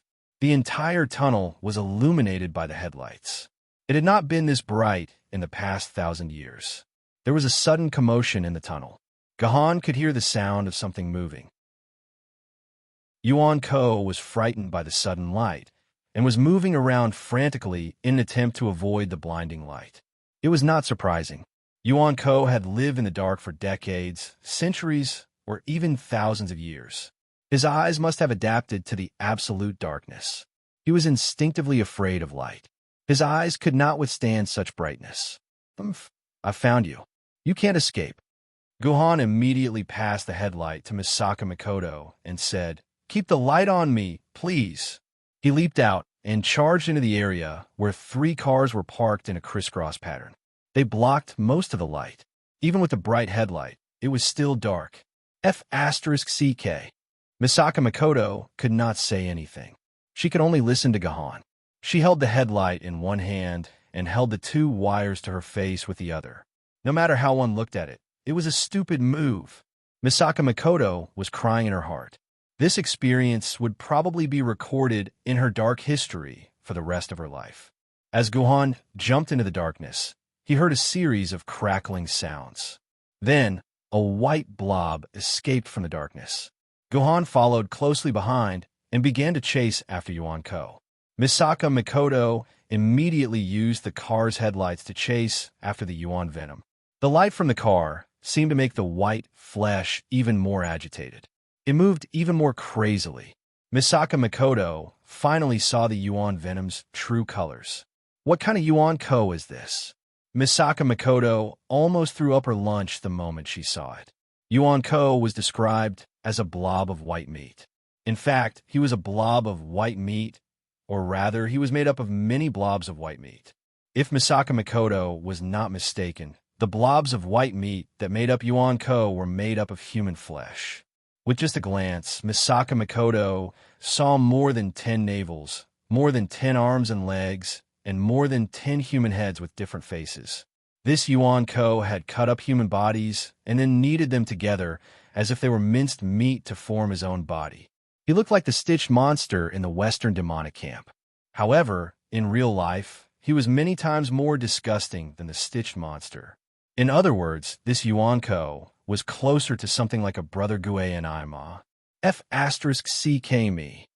Misaka Makoto could not take it anymore. She had lived for 1,000 years, but she had never seen such a disgusting monster. Her stomach, which did not have much food to begin with, could not take it anymore. Waves of stomach acid gushed out of her mouth. Light, don't deviate the light. Ms. Misaka, where's your light? Misaka Makoto vomited and her body swayed. Hence, the light started to waver and no longer shone on the Brother Gay and Ima. Without the light, the Brother Gue and Ima started to hide in the darkness. Once it hid in the darkness, Gahan was not confident that he would be able to find it again. Hence, Gahan shouted at Misaka Makoto to let her light shine where it should. I know. Misaka Makoto was not a weak lady. Of course, she knew the importance of her light. Hence, after vomiting for the first time, she forcefully suppressed the urge to vomit. She raised the light in her hand again and shone it at Guhan's position. He saw that he had lost his chance to escape because he was hit by the light again. The Brother Gue and Ima had completely gone mad. He decided to destroy this damned light first. He took a few hits from Guhan's sword and forcefully changed his direction. He then charged at Misaka Makoto. Get out of the way! Get out of the way! Guhan said anxiously. Misaka Makoto was a freelancer with rich combat experience. When she saw the Brother Gue and Ima charging at her, she knew that it was going to kill her first. Misaka Makoto immediately jumped to the side and nimbly dodged Yuan Ko's attack. Misaka Makoto's combat instincts should not be underestimated. She was a universe-level freelancer, which was equivalent to a sword immortal-level sword wielder. However, there was a problem in the process of dodging. At that time, Misaka Makoto was holding the light in one hand and pressing the wire on her face with the other. This made it extremely inconvenient for her to fight, and her body was not coordinated at all. Most importantly, she could not hold the light in her hand firmly. If she was not careful, she might drop it. An old light like this would instantly shatter into pieces. After almost dropping the light, Misaka Makoto did not think too much. She immediately inserted the 2 wires into her nostrils and grabbed the light with both hands. All right, it's safe now. Chapter 459. This Brother Grass Mud Horse. Oh no, to be precise, it should be called Brother Grass Mudman. It was not a powerful opponent. Its only unique characteristic was that its body was made of various kinds of flesh. Therefore, Gahan's attacks on the surface of its body did not cause too much damage. It was like hitting a tortoise's shell. Therefore, Gahan changed his fighting style. He changed from slashing to slicing.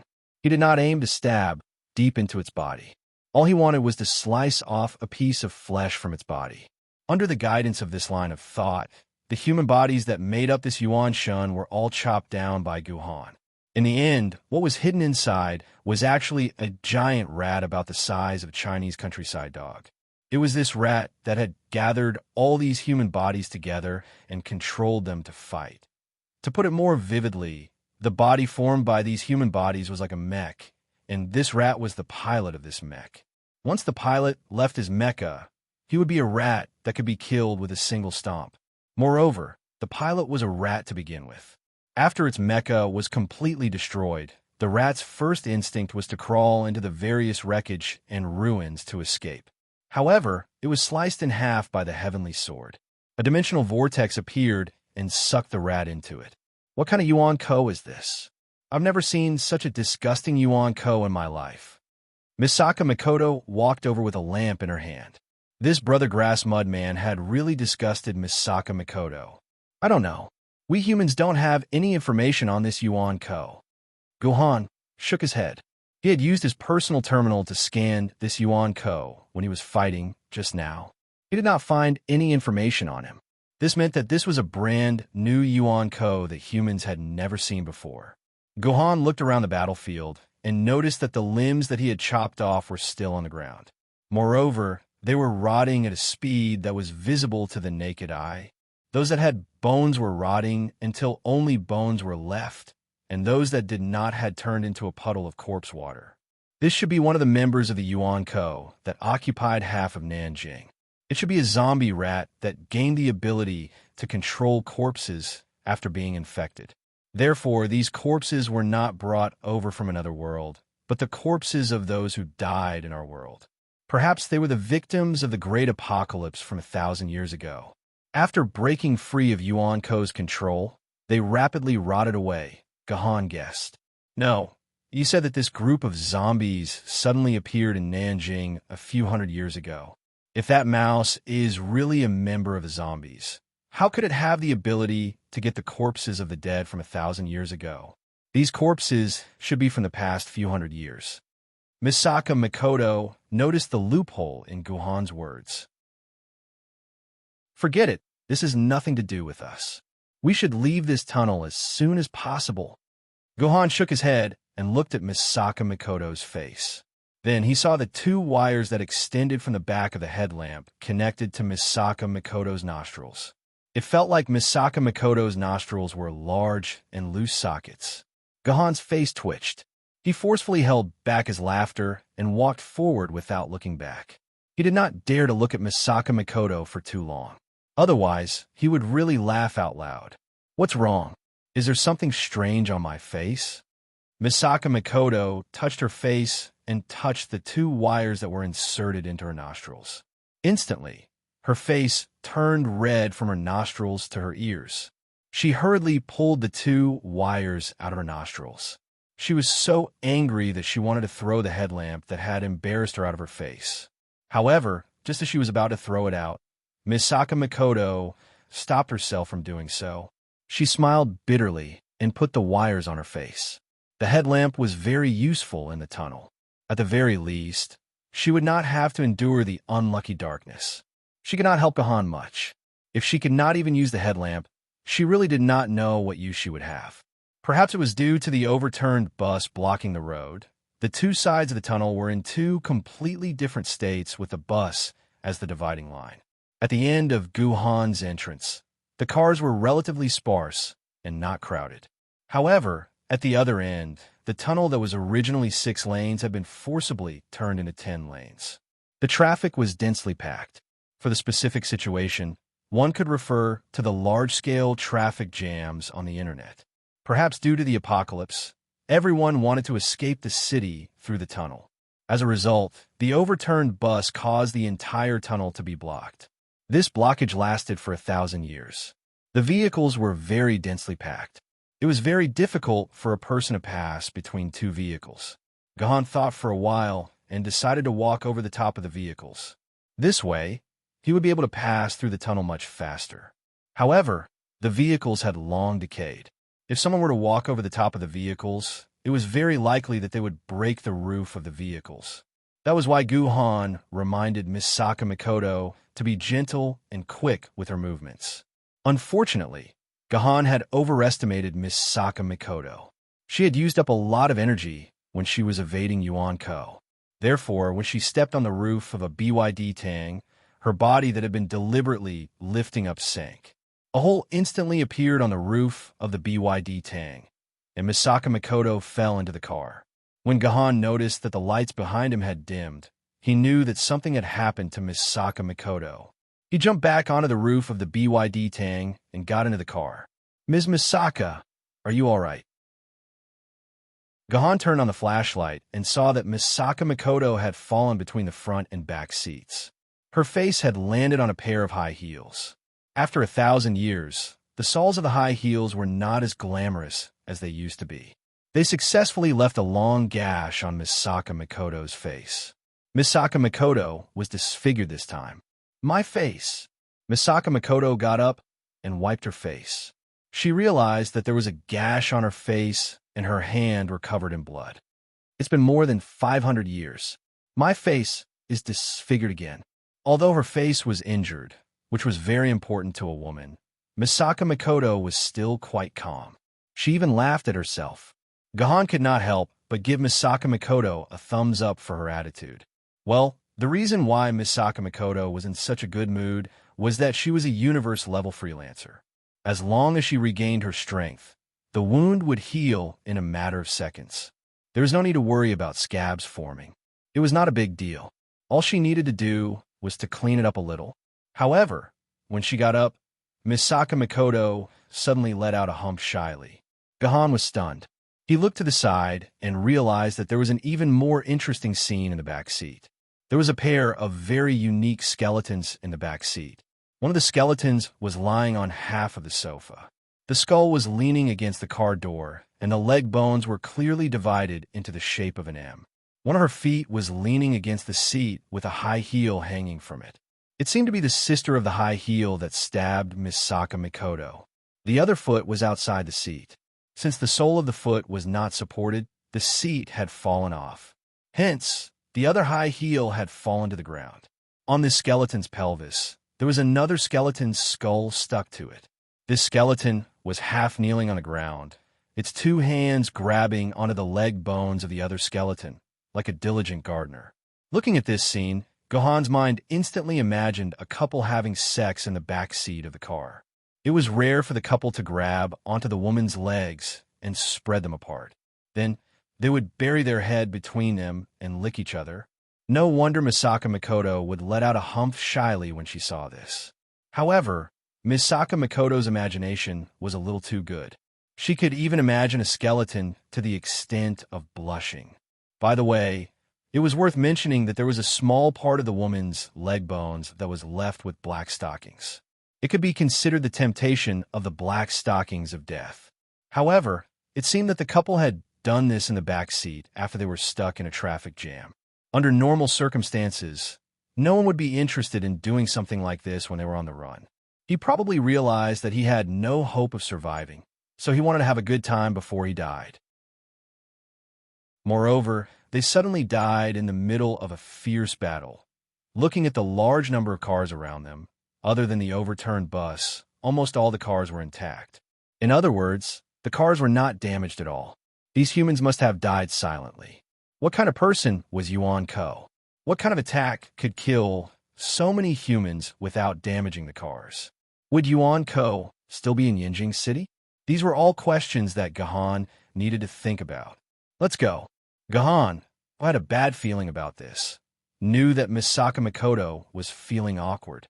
He took the initiative to kick the door open and was the first to leave the car. Misaka Makoto followed closely behind him. The road ahead was still blocked by the densely packed cars. It was too slow to pass through the gaps between the cars.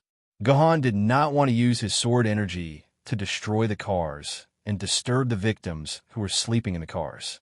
Therefore, Gahan had no choice but to walk on top of the car. However, looking at Misaka Makoto, she could no longer control her own weight.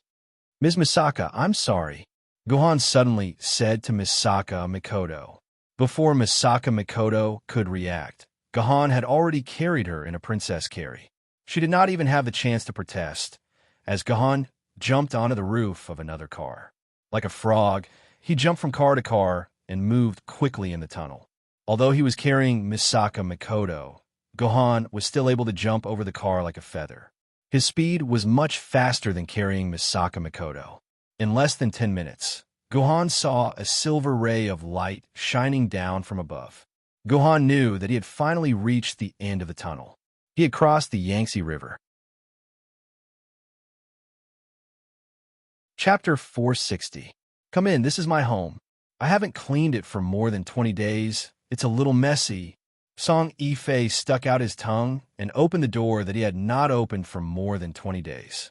Lian Ling, who was standing at the door, was a little hesitant. This was the first time that she had entered another ordinary girl's home, the home of a girl that she got along with as a friend and best friend. This gave Lian Ling a feeling that she had never felt before. "Then I won't stand on ceremony." Lian Ling laughed heartily and walked into Song Yifei's room. Song Yifei's room was a typical girl's room. The whole space was painted and decorated with pink as the main color. There were all kinds of cute decorations everywhere, giving people a kawaii feeling as soon as they entered. Ife, your house doesn't look like it hasn't been cleaned for 20 days.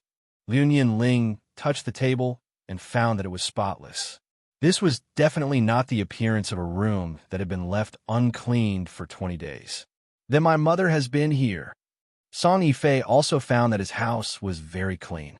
After thinking for a moment, a sweet smile appeared at the corner of his mouth. It should be my mother. I've told her not to clean it.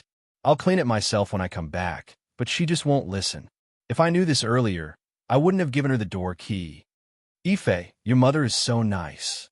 Fleeting Time's thoughts were clearly touched by Song Yifei's words, and he muttered to himself in a voice that only he could hear clearly. Song Yifei, you're right. What did you say, Ling? I can't hear you clearly. Song Yifei turned his head and looked at Liu Ling confusedly. Liu Ling smiled.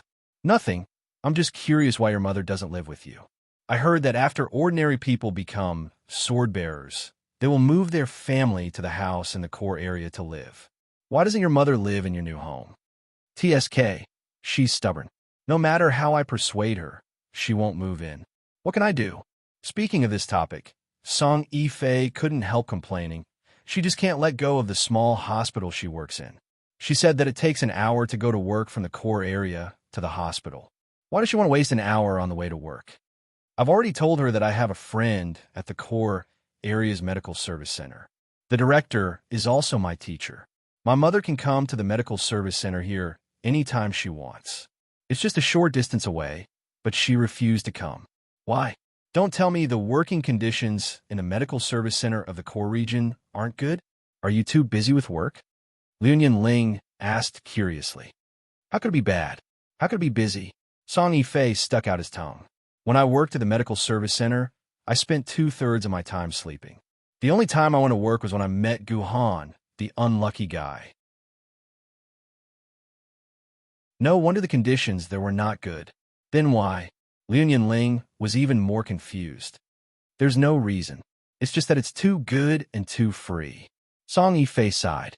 My mother said that there are too few hospitals in the common area and too few doctors.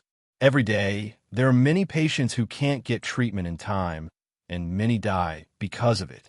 If she goes to the core area, there will be even fewer doctors because more patients will die if she leaves.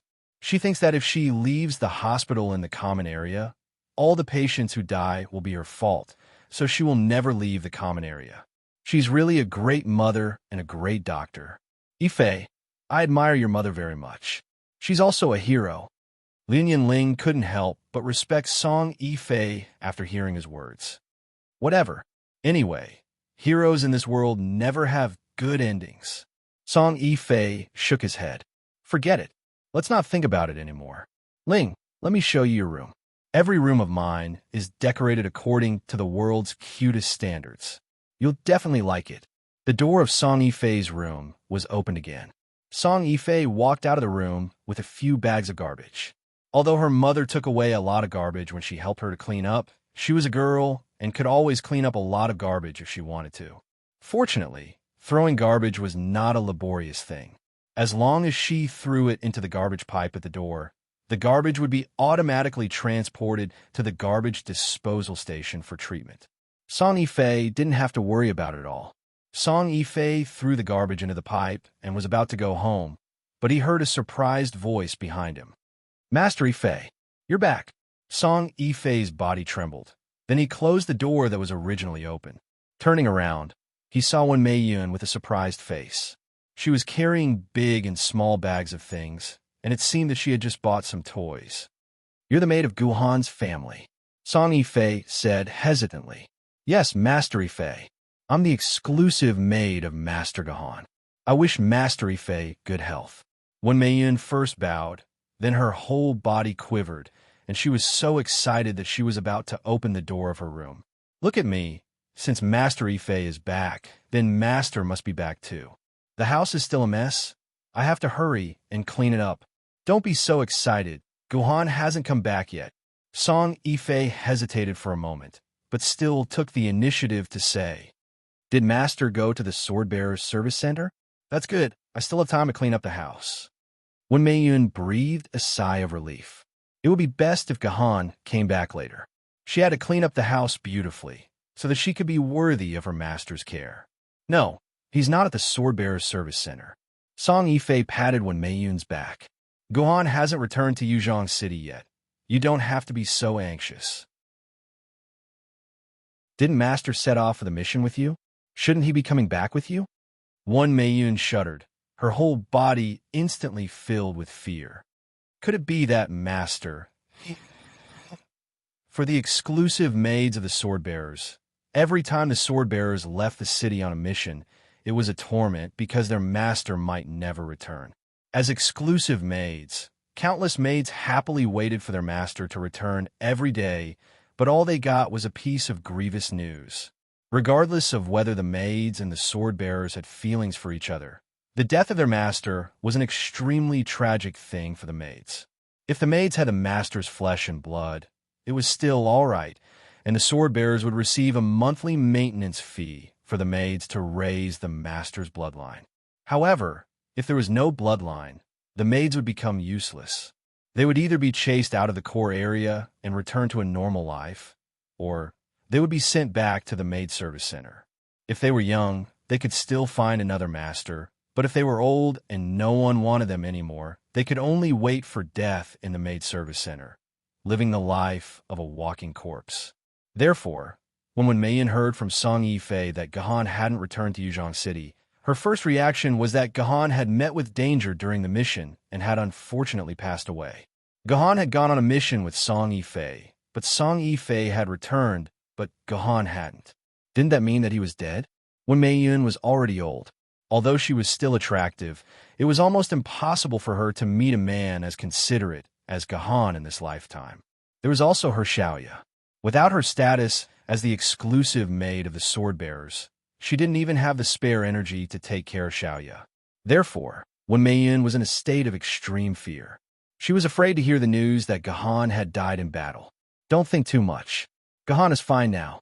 At least when we were separated, he was absolutely safe and alive. Song Yifei held Wen Meiyun's hand. I can't tell you too much. All you need to know is that Gahan had something to do and left us. Once he's done, he'll return to Yuzhong City. Gahan is very capable. He'll be fine. I see. I got it. Thank you, Master Yifei. Wen Meiyun's racing heart finally calmed down temporarily. It was good that Gahan was fine. It was good that he was fine. Go back and take good care of Gahan's house. Wait for him to come back.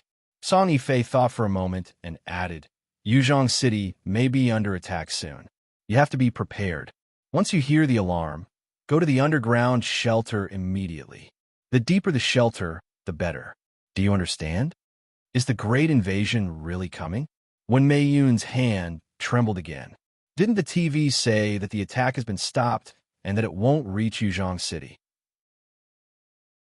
You only need to believe 5 out of 10 words in the news. Anything more is just **T. Song Yifei spoke the truth. But it's good that you know this. Don't tell anyone else. Buy enough food and stay at home. Be ready to take shelter at any time. This is the best way. Okay, I'm going back. Take care of yourself. Goodbye. After that, Song Yifei waved his hand and opened the door to go back. When Meiyun shivered and immediately opened the door to go back, the entire corridor fell into silence again. You can't go this time. Yuzhong City needs your overall management.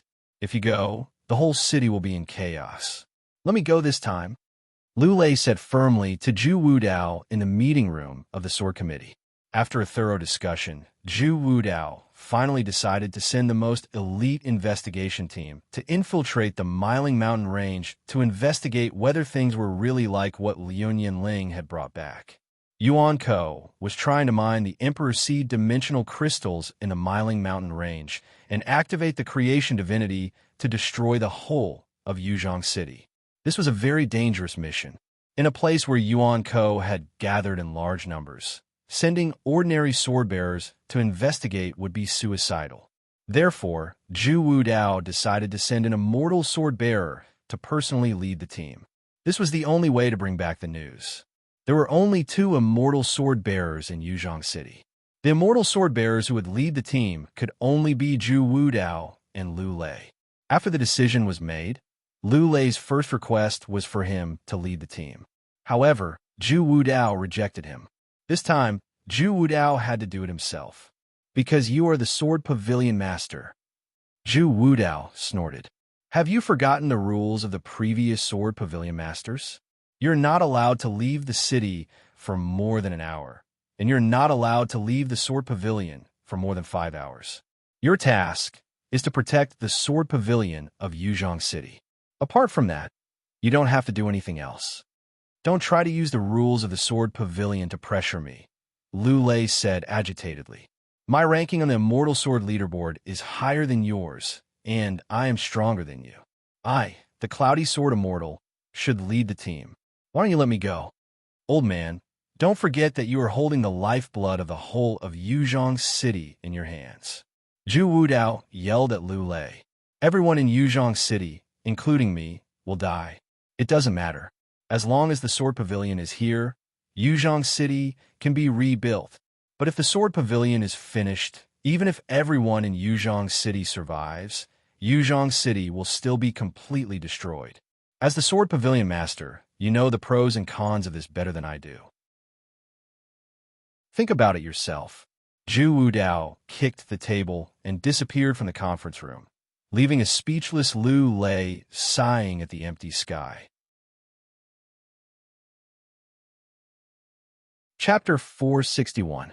Jianye district of Nanjing City was the central urban area of ancient Nanjing City. It could be seen from the many tall high-rise buildings that this area was a prosperous place in the past. Unfortunately, after 1,000 years, this area had become a city mixed with forests and reinforced concrete. Most of the roads had disappeared and were replaced by patches of soil. Tenacious trees rose from the soil and shrouded the entire city under the shade of the trees. Gahan looked up at the internet and could even see the wreckage of many cars fused with the trunks of the trees. Parts of these cars were like dumplings that grew with the tree trunks. It was as if the cars were part of the trees. In order to survive and grow, these plants are willing to work so hard. They're willing to fuse their bodies with steel to grow stronger. This is the spirit. It's really touching. Aren't we humans the same as these trees? Gohan could not help but lament when he saw the scene. P.S. This description isn't an exaggeration. If an iron fellow leans against the tree trunk for a long time, without moving, it will be absorbed into its body by the ever-thickening tree. There's a story in real life. During World War II, the owner of a bicycle locked his bicycle beside a tree and went to war. He never returned. More than 60 years later, people accidentally found the bicycle and found that it had become one with the trunk of the tree. You can go to Baidu for this news. There are pictures and everything. It's the real deal. Mr. Gahan, if you have the time to feed yourself chicken soup, why don't you take a look at the front? I think we're surrounded. Misaka Makoto patted Gohan's shoulder. Gahan looked up and saw a group of people walking toward him in a trance not far away. There seemed to be a lot of them, at least 100 of them. Of course, Gahan did not think that these people were humans. There were no living human survivors in the ruins of Nanjing City. There was only one possibility for these people, and that was Yuan Ko, who ruled the entire old Nanjing City. Zombies. As expected, when these figures gradually approached, Gahan could clearly see their appearances. They were wearing all kinds of torn clothes, and the surface of their bodies was completely rotten. Stinking black liquid kept flowing out of their bodies. Some parts of their bodies were missing, revealing the white bones inside. However, the loss of flesh and skin did not seem to affect their movements. They still walked firmly towards Gohan's position. Yuan Ko name, normal zombie. Level, mouse, two-dimensional world. Movie world HP, 2 stars attack, 1 star agility, half a star magic, none. Ability, it doesn't have any special abilities. If it weren't for the fact that it doesn't feel pain, it would be able to attack its enemies even if it only had a head left. However, its combat power is even lower than that of an ordinary person. The poor were immediately disgusted by the appearance of these Yuan Yu. This was very normal. Any young lady who saw such a yuan, you would feel disgusted from the bottom of her heart. You call this disgusting? If I let you see that brother Tuan Yuan Jun, who is as expensive as a grass mud horse, won't you be scared to death? Misaka Makoto pouted. She couldn't help but blush when she thought about how she looked when she saw the noble Yuan Ko. It was too embarrassing. It was too embarrassing. That was not how a free universe level should behave. On the other hand, under Gahan's strict orders, Qingpin reluctantly picked up her small sword and started to kill the group of hundreds of normal Yuan Ko. If it was Qingpin who had just finished synchronizing, she wouldn't be able to fight 2 or 3 normal zombies, let alone 100 normal zombies. Qingpin would have a hard time fighting them. It wasn't that Qingpin didn't have enough strength. It was purely because her swordsmanship was a mess at that time. She would be lucky if she didn't injure herself during the sword dance. She couldn't expect her to use any effective swordsmanship. However, after going through the tempering of the Great Trial Array, this penniless swordsman's swordsmanship had already reached a certain level. Oh, a certain level was an understatement. This penniless swordsman's swordsmanship had already surpassed the boundary of a certain level. In the ancient world of wuxia, this penniless swordsman could be considered a famous swordsman. Moreover, Qingpin had reached the first level. His physical fitness had increased by 5 times. In reality, his physical fitness was about the same as a sword maiden's. Killing the lowest level of Yuan Ko was as easy as chopping melons and vegetables for him. On the surface, the 2-meter-tall Qingpin running into the horde of strange uncles and bad zombies was like sending a sheep into a tiger's mouth. He would definitely be eaten on the spot. However, in reality, it was as if a heavy truck had charged in. Wherever Qingpin went, the zombies' heads would fly. Qingpin didn't waste a single slash. Every slash was aimed at the zombies' necks. Moreover, every slash was clean and efficient, and the zombie's head was chopped off. There was never a need for a second slash. In game terms, Qingpin's attack power had exceeded the zombies' health points. One slash was all it took to kill the zombies. In just a short while, the zombies were reduced by half. Soon, they would all die under Qingpin's sword. Gahan, what level is this sword maiden? What's her name? Misaka Makoto asked Gahan after watching Qingpin's performance. She's Qingpin. She's my sword maiden, an ancient sword maiden. Gohan smiled when he said Qingpin's name. He then grabbed Misaka Makoto's arm and pulled her to his side. Misaka Makoto unsheathed her heavenly sword. All she saw was a flash of silver light from the sword. Then, she heard the sound of watermelons falling to the ground beside her. So you've noticed. Misaka Makoto turned around and saw a few more zombie corpses beside her. Their heads had been chopped off by Guhan's heavenly sword that was dripping with blood. Misaka Makoto had noticed that some of the Yuan Ko were trying to ambush her and Guhan from behind. However, Misaka Makoto did not tell Gahan about it. She wanted to see how miserable Gahan would look when he was ambushed by the Yuan Ko. She was not worried that Gahan would be injured by the Yuan Ko. Gahan had a shield around him. The Yuan Ko would not be able to break through his shield unless they surrounded him and attacked him for a few hours. As for Misaka Makoto herself, although Misaka Makoto had lost the ability to attack others, it was an entirely different matter if someone attacked her first. The electric current coursing through Misaka Makoto's body would let the genin who tried to ambush her understand the principle of being a genin. I'm the sword master. If I can't even notice these ambushes, how can I be the sword master? Guhan took out a handkerchief from his dimensional pocket. He wiped the blood off the heavenly sword and put it back into his scabbard. Misaka Makoto stared at the heavenly sword for a while. I have a question. I'm not sure if I should ask it. Misaka Makoto hesitated for a while. Ask away. What do you want to ask? Gahan looked at Misaka Makoto curiously. You're a famed sword tier sword wielder. Why did you lie to your friend and say that you're a treasure sword tier sword wielder? Misaka Makoto asked the question in her mind. Chapter 462. I'm a saber-level sword wielder. I'm not a famed sword wielder. Guhan had a strange expression on his face when he heard Misaka Makoto's words. Misaka Makoto was even more certain of her speculation when she saw Gohan's expression. Although I don't have much contact with Sword Wielder, I've been friends with I Ching. Just like you and I, we've fought side by side before. Misaka Makoto's gaze landed on the heavenly sword in Gohan's hand. I've seen Lady Heavenly before, whether it's her real body or her real body. You can't lie to me. The sword in your hand isn't a Doyu sword. It's the Heavenly Sword Wielder. Your real, saber-level sword wielder is Lady Heavenly. Am I right? Gohan could only smile bitterly when he heard Misaka Makoto's words. Since you've recognized me, what else can I do? That's right. I'm indeed a famed sword wielder. Heavenly is my saber-level sword wielder. Guyan is my famed sword wielder, Doyu sword. Why? Why did you hide it from me? To hide the fact that you're a famed sword wielder? Misaka Makoto pondered for a while before a sudden realization dawned on her. No, I don't think you're hiding it from me. You're hiding it from Lionian Ling and your friends. You gave your famed sword-rank sword mistress a name with the same surname as yourself and even lied about her being your sister. You want to hide the fact that you are a famed sword-rank sword wielder from your friends. That must be it. Misaka Makoto's mind instantly came up with a shocking truth. Hee, Ms. Misaka, I've really underestimated you.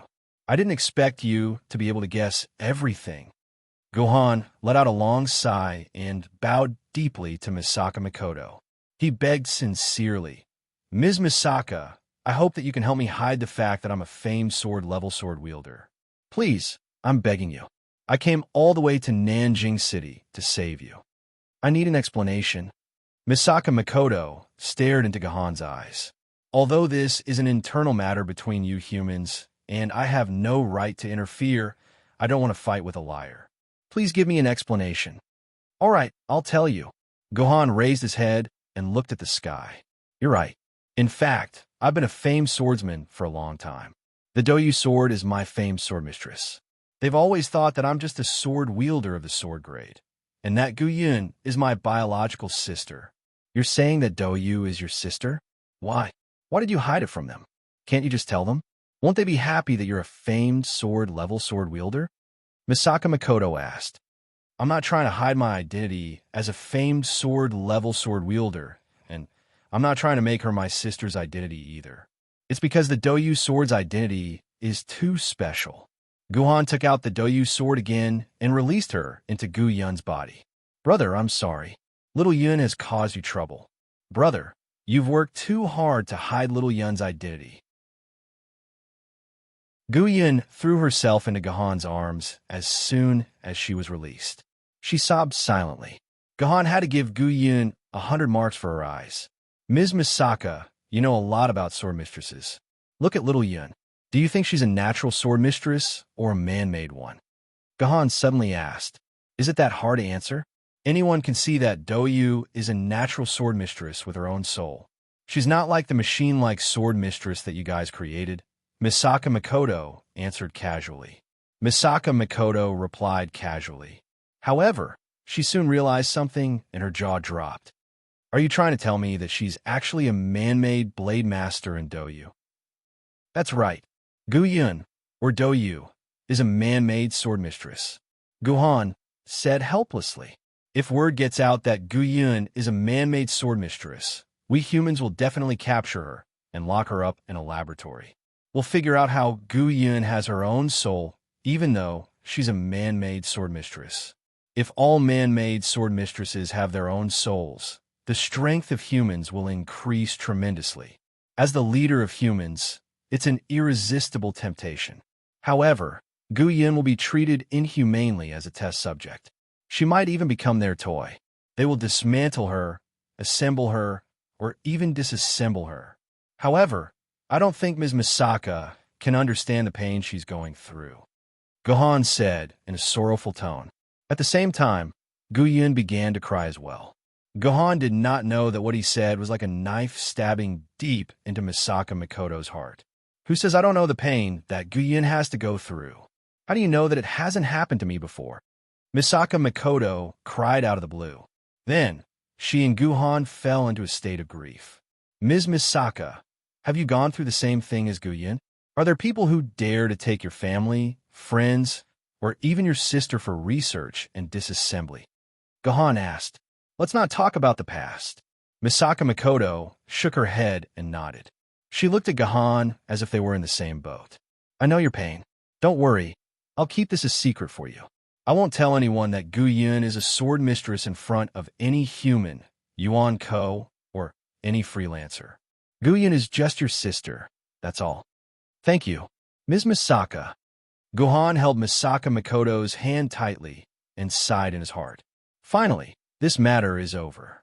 According to Gohan's original plan, Gu Yun would follow Liu Ling and Song Yifei back to Yuzhong City as a sister. Then, there would be no doubt about it. Unfortunately, Gohan could not do that because the sword mistress must be a certain distance away from the wielder. Otherwise, the wielder would be forced to return to the sword. That was the rule for all sword mistresses. Therefore, Gu Yun could not follow Liu Ling and the rest back. However, it did not make sense for Gohan to bring Gu Yun to Nanjing City. No wielder would put their loved ones in danger. Therefore, Gohan asked Gu Yun to leave a note for Liu Ling. Gu Yun said that she did not want to be separated from her brother and wanted to be with him. She then hid in the Qingpin's scabbard and followed Gohan. After all, Liu Ling and Song Yifei were the ones who saw Gu Yun escape from the Qingpin scabbard. Therefore, it was easy to fool Liu Ling. However, it was not so easy to fool Misaka Makoto. It would be troublesome if Gu Yun pretended to be his sister during the battle. Not only would he not be able to use the power of the Doyu, he would also have to make Gu Yun pretend to be a weak child and waste a lot of energy to protect Gu Yun. In Nanjing City, which was filled with zombies, it was no different from asking for trouble. He had forced himself to wear the halo of being wiped out. Gohan would never do such a stupid thing. Therefore, after Gohan brought Gu Yun out, he told Misaka Makoto that Gu Yun was his sword mistress, the Doyu. Misaka Makoto and Liu Ling parted ways after spending less than 2 hours with each other. They only talked about the Creator's Godhead and never talked about Gu Yun and Gohan's sword mistress. Therefore, Misaka Makoto was completely clueless about Gohan's actual situation. Naturally, she believed that Gu Yun was Gohan's sword mistress. It seemed like that was enough. As long as Misaka Makoto hid the heavenly sword and let Misaka Makoto think that the Doyu was Gohan's sword mistress, everything would be fine. However, there was a huge problem. After Misaka Makoto regained her strength, she would definitely return to Yuzhong City to fight Loki. At that time, it was inevitable that she would meet Liu Ling and the rest again. If they were to chat for a while, and she revealed that Gohan's sword mistress was the Doyu, everything would be exposed. Moreover, when Gohan fought alongside them, should he use the Doyu or the heavenly sword? These were all problems that could not be solved. Gohan had to come up with a perfect plan, a perfect explanation that would not be exposed. Therefore, the most important deception in Gohan's life began. Gohan purposely revealed the heavenly sword to make Misaka Makoto doubt him. Everyone knew what happened next. Under Gohan's deception, Misaka Makoto successfully accepted the complicated setup. She agreed to help Liu Ling and the rest to cover up Gohan's lie. It was a perfect plan. Gu Yun, who had been working hard to cooperate with her brother, secretly gave her brother a thumbs up for his intelligence. On the other hand, when Gohan had completed his deception plan, Qingpin had successfully killed the last normal zombie. A large dimensional vortex appeared in the sky, and all the zombies were sucked into it. This was another characteristic of the dimensional vortex. If the dead Yuan Ko had come to the real world from the same dimension, there would not be a single dimensional vortex. Instead, a large dimensional vortex would appear and absorb all the Yuan Ko from the same dimension. There was an advantage to this. It saved Qingpin the trouble of having to absorb the sword essence from one dimensional vortex at a time. The dimensional vortices would disappear after a short while. Based on the speed at which Qingpin killed Yuan Ko, she would only be able to absorb a few dimensional vortices. The rest would be wasted. Now, Qingpin only needed to absorb the sword essence from a large dimensional vortex. Gohan did not know whether to laugh or cry when he saw that Pin had forgotten to absorb the sword essence from the dimensional vortex.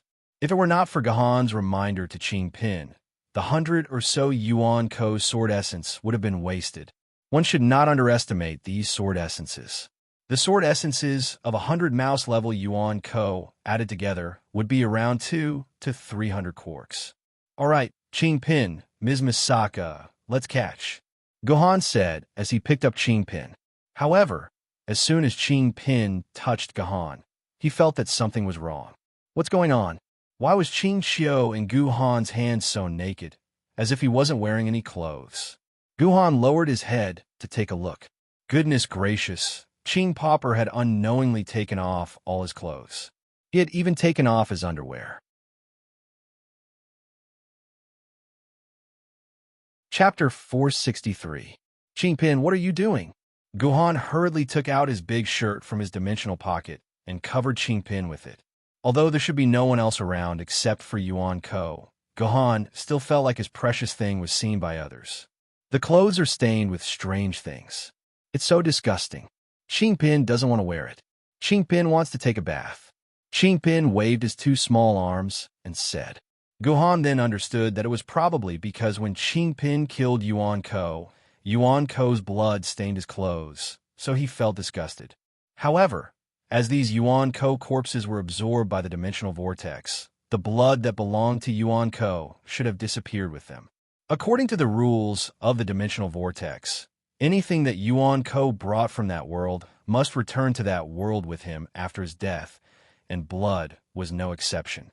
Gohan looked down at the clothes that Pin had thrown away just now. Sure enough, it was still clean without a trace of blood on it.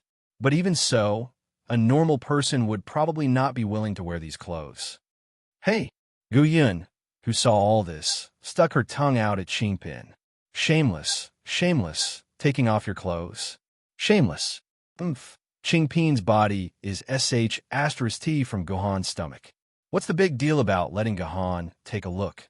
Hearing Gu Yun's words, not only was Pin not shy, but she also puffed up her small chest and then wanted to pull off Gohan's shirt that was draped over her body to continue letting Gohan see her tender little body. You better know your place. Gohan knocked on Pin's head to stop Pin's idiotic behavior. He then smiled bitterly at Misaka Mikoto, who was staring at him with her mouth agape. Ms. Misaka, I think it's getting dark soon. It's too early to rush to the Rainflower Terrace today. Moreover, it's too disadvantageous for us sword bearers at night. Why don't we find a place to set up camp and set off tomorrow morning? Oh, okay. No problem. Misaka Mikoto snapped out of her daze. She looked at the cloudless sky and nodded in agreement. Don't worry, don't worry. We can't rush things until the heavens decide. The heavenly secret hasn't arrived? What do you mean? Gohan shook his head and began to look for a suitable campsite. Camping in the ruins of the city was actually much safer than camping in the wild because there were all kinds of broken walls to protect them. As long as they didn't encounter any Yuan Shun that could sense humans, they would usually be able to pass the night safely. However, Nanjing City's Yuan Ko could be considered as a Yuan Ko that could detect humans. Their eyesight was not that good. Most of them did not even have eyeballs. All of them had myopia of more than 1,300 degrees and did not rely on their eyesight to detect their enemies. They relied on their evolved sense of smell and hearing to detect their enemies. Therefore, when choosing a campsite, they had to choose an enclosed and soundproof room to avoid the zombies' sense of smell and hearing. Most of Nanjing City was in ruins. Most of the houses there had either collapsed or turned into crumbs like biscuit crumbs. Only a few buildings remained the same as they were 1,000 years ago. Nanjing City's Jianya Senior High School was one of them. Why did Gohan know the name of this building? It was very simple. It was written on the school signboard. As expected of a gold-stamped signboard, one could still see the words on the school gate even after 1,000 years had passed. Gohan carried Gu Yun with one hand, while Pin, who was wrapped in Gohan's shirt, sat in his chest pocket. He sighed as he looked at the school that was still standing. I've read some of the documents that were left behind. I've often seen people criticizing China's education system before the apocalypse. However, looking at this scene, all the high-rise buildings that should have collapsed. Only this school is still standing. From this, it can be seen that the documents are not entirely trustworthy. Is that so? Misaka Makoto looked up and down at the school that was still in good condition. She sighed in her heart. I thought I'd never come back to school again. Who would have thought that I'd have to live in school again? I wonder what will happen to Shangpan Tai after I'm gone. Is Ms. Misaka's school? Gohan recalled Misaka Makoto's badge and the word Chong behind it. Could that be Shangpan Tai's school badge? That's right. Until I left my world, I was still a student at Doiken Gantai. I've fought millions of times, but I'm not even a third-year junior high school student. Misaka Makoto could not help but laugh. Indeed, she had fought her way through the entire world, but she was still a second-year junior high school student in Huaxia. It's a pity that this school only has high schools. It doesn't have a junior high school like yours. Otherwise, you can experience what a junior high school in Huaxia is like. Guhan walked out of the janitor's office at the entrance of the school. He was holding a gray school brochure in his hand. This was the best preserved brochure that Guhan could find. The rest of the brochure had either turned into a pile of ashes or lost all of its colors, leaving only a crisp, thin piece of paper. That's great. It's been more than 1,000 years, and I've never been to a high school. It's a good opportunity for me to see what a high school looks like. It'll fulfill one of my wishes.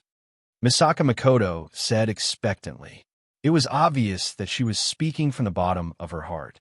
All right, let's take a look together. I'll also clear the entire high school of zombies so that they won't ambush us when we set up camp. Guhan nodded and accompanied Misaka Makoto to tour Nanjing Jianya Senior High School. There was not much to see in Nanjing Jianya Senior High School. Similar to most high schools, it had a standard school building, field, laboratory building, cafeteria, and dormitories. It was not an outstanding school. Although the school's equipment was well preserved, almost everything would shatter at the slightest touch. For example, the blackboard in the classroom of Year 2. With just a light touch from Gohan, black dust fell from the blackboard as if it was snowing. In the end, the blackboard turned into a whiteboard. It was quite a comical sight. There were also some language and mathematics textbooks on the desks, as well as various reference books for simulation exercises. However, when Guhan's hands touched them, the entire desks instantly collapsed like sand sculptures. As for the chemistry laboratory, the best preserved items were the glass bottles. Glass was an extremely tough material under normal circumstances. Not to mention 1,000 years. It could even preserve glass from 10 million years ago. Therefore, the only things preserved in the chemistry laboratory were the glass bottles that contained various solutions. Misaka Makoto curiously picked up a glass bottle labeled concentrated sulfuric acid. She opened the bottle cap and sniffed it. However, she did not find the pungent smell that acid should have. In the end, she poured a little on Gohan's hand. In the end, nothing happened to Gohan's hand. It seemed that even concentrated sulfuric acid had become an ordinary liquid after 1,000 years. Misaka Makoto toured the entire school with great interest. What surprised Gohan was that there were no skeletons of students in the school. In other words, the students of this school had evacuated in an orderly manner during the apocalypse. The principal of this school was an extremely capable person. He was able to evacuate all the students in such a chaotic environment. Unfortunately, the principal did not know that Nanjing was not the only one under attack. The whole world was under attack. There was no safe place on Earth for them to evacuate. What they were doing was just a futile struggle. It was unknown how many of these students would survive in the end. Not only were there no skeletons of students in this school, but there was also no sign of Yuan Ko. Gohan and Misaka Makoto walked through a few buildings, but did not find any trace of Yuan Ko. In fact, along the way, other than the 100 zombies at the beginning, Guhan rarely encountered a group of zombies. The zombies in the entire Jianya district could be considered rare. He didn't know what the situation was like in the neighboring Yawatai district. It would be great if it was the same as Jianya district. After walking through the entire school, the sun gradually set. Gohan chose the second floor of a dormitory as his campsite. He chose this place because the dormitory looked very sturdy and there was no danger of it collapsing in a short period of time. Most importantly, the beds in the dormitory were made of pear wood. As long as the furniture was not placed in an environment that was prone to corrosion, it would maintain its original hardness even after thousands of years. Therefore, the wooden beds could still be used after a simple cleaning. Gahan could then experience the feeling of a wooden bed from 1,000 years ago. However, the dormitory's bed was made of pear wood. Our Chinese school style is not like this. Years later, Gohan found out by chance that this building was a product of the 1950s. He could not help but lament that the people of that era were really realistic. After settling down at the campsite, he used a simple sword aura to clean up all the dust. Gahan found a spacious place and set up his tent. He used the bathroom inside to bathe Qingpin. Qingpin, the little rascal, kept feeling that there was a stench on his body. Gohan washed him a few times, but it was not enough to satisfy him. Gahan cleaned up the bathroom for a long time. Misaka Makoto had nothing to do in the dormitory that she had chosen. She carefully looked around the dormitory. Then, she found a small label on a wooden bed. It must have been pasted by the owner of the bed. Misaka Makoto took a closer look at it and found the name Gu Xuanwu written on it. Gu Xuanwu. What a familiar name. Misaka Makoto was stunned when she saw the name. Then, a person appeared in her mind. This can't be his bed, right? Misaka Makoto had a strange expression on her face. She did not know what relationship she had with Gu Xuanwu. Chapter 464. Misaka Makoto wiped the paper forcefully, and the name that was written in black ink was completely erased. After 1,000 years, the words were just remnants on the paper. After Misaka Makoto erased Gu Xuanwu's name, she continued to rummage through the bed to see if she could find anything else. Misaka Makoto managed to find something interesting in the seams of the bed.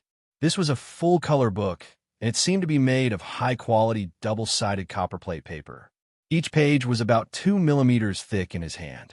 The paper was expensive, but it could withstand the ravages of time.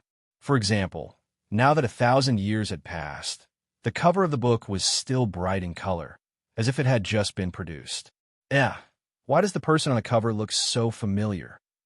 Misaka Makoto wiped the dust off the cover of the full-color booklet and realized that the cover of the booklet looked very familiar. This was an anime book. It was drawn with 2 young girls hugging each other face to face. They even used a very strange angle to expose their little white panties. Logically speaking, wasn't this angle a little too unscientific? The dress obviously violated Newton's first law. I feel like I've seen these 2 people somewhere before. Misaka Makoto realized that the cover of the booklet was written in Japanese instead of Chinese. Moreover, there was a big R18 stamp on the bottom right corner of the cover. That meant that anyone below the age of 18 was not allowed to buy or read the booklet. It was obvious that Misaka Makoto knew what was inside the full-color booklet when she saw the big mark. It was nothing more than some filthy story in a booklet. It was not like Misaka Makoto had never encountered such things before. Misaka Makoto was only 14 years old when she left that world. Theoretically, she was not allowed to come into contact with such things. Of course, Misaka Makoto would not buy such shameful things. However, Misaka Makoto had a pervert by her side. That pervert would often keep these booklets on his bed. Over time, Misaka Makoto learned what the booklet was. Under normal circumstances, Misaka Makoto would not even look at such things. However, the 2 young girls on the cover were too familiar. Misaka Makoto was very interested in the content of the booklet. Love and Desire Sisters. This is a Yuri book. Misaka Makoto looked at the name on the cover. It took her a lot of effort to remember what the Japanese word meant. The Freedom Metropolis was made up mainly of Waxians. Naturally, the official language was Mandarin. It had been a few hundred years since Misaka Makoto had seen Japanese. She was not used to seeing the familiar Japanese again. I'll just look at the first page and see the name of the owner of the booklet. Misaka Makoto comforted herself as she carefully flipped to the first page of the notebook. Chu Chun, early in the morning. The first scene on the first page was a scene of a girl lifting up another girl's skirt. However, the two girls were not the girls on the cover. Oh, it's also a very energetic fan's panty today. Wait, why do I feel like I've seen this scene somewhere before? Misaka Makoto had an ominous feeling after reading the first page of the manga. The scene was too familiar. The two people in the manga were slowly matching up with the figures in her memory. Next was the second panel. Chu-chan, whose skirt was lifted, went to complain to the girl on the cover who had her hair tied in two ponytails and two bow ties. The girl immediately patted her chest and promised Chu-chan that she had a way to deal with the girl who lifted her skirt. She could leave everything to her. The next day, the girl came to lift up Chu-chan's skirt again. But when she did, she was stunned. She covered her mouth and said in disbelief, "Chu-chan, your panties." Ha ha. At this time, the ponytailed girl jumped out with a pair of panties in her hand and laughed. Lazy. Chu-chan told me that she doesn't like others to see her panties, so I helped her take them off. Aren't I very smart? Ha ha. Bastard. Pervert. Misaka Makoto threw the book that had been passed down for 1,000 years on the ground after reading that page. Her face was as red as a monkey's, but Misaka Makoto would be a complete idiot if she could not guess whose notebook this belonged to when the names Chu-chan and Lei Zi were placed together. This notebook belonged to Misaka Makoto.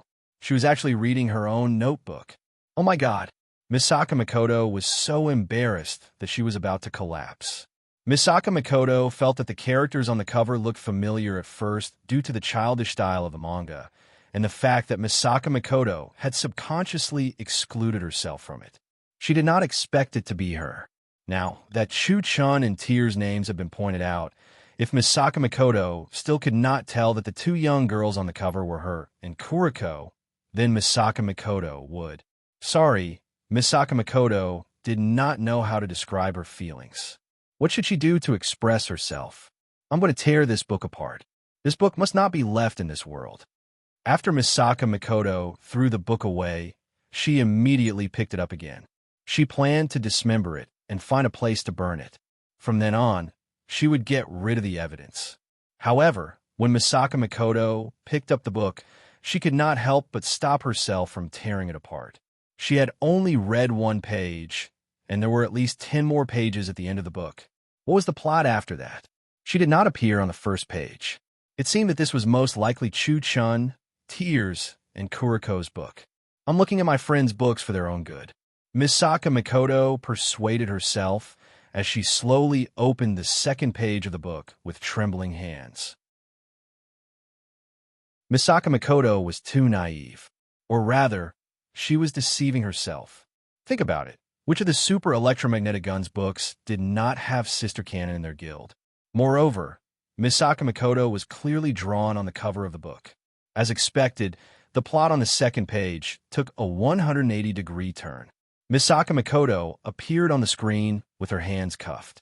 Ha ha ha, sister, you've finally become my slave.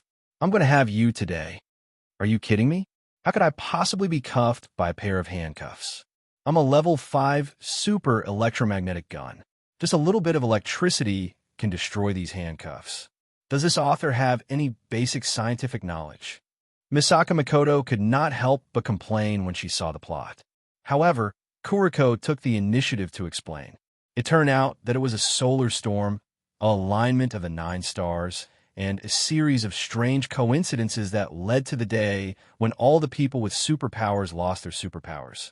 For the entire day, all the people with superpowers could not use their superpowers. Are you kidding me? I've been in that world for so many years.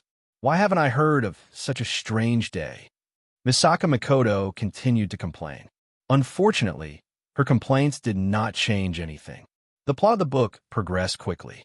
Kuriko, who had Misaka Makoto under control, naturally did a lot of things that the author, Junwa, could not write.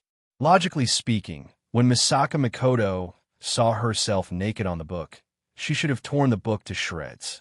However, unexpectedly, Misaka Makoto continued to read. Her forehead was covered in sweat, and her skin was dyed pink. The insulated swimsuit between her legs was slightly damp. However, That did not stop Misaka Makoto from reading. She was very serious about it. She almost took out a pen and a notebook to take notes. This is too shameful. Misaka Makoto finally finished reading the last page. The ending was, of course, a delightful one. Half of the page was covered in white liquid with Misaka Makoto and Misaka Makoto. She did not know what was in the author's head. How did the two girls end up with white liquid when they were having a good time together? No one knew how they felt when they read their own full-color book.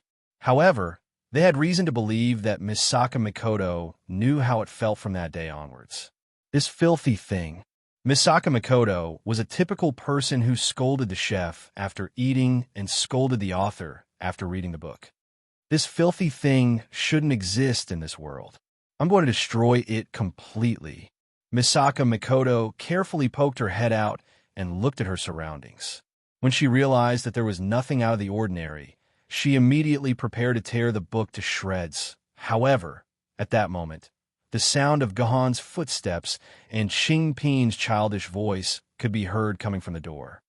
Damn it, I don't have time to tear the book. Misaka Makoto was shocked. She did not care about shredding the book anymore. She grabbed the book and threw it out of the window. That was close. That's great. Misaka Makoto let out a long sigh of relief. However, she did not expect to hear Gahan's gentle voice the next moment. Miss Misaka, you dropped something. Fortunately, I was quick enough to pick it up for you.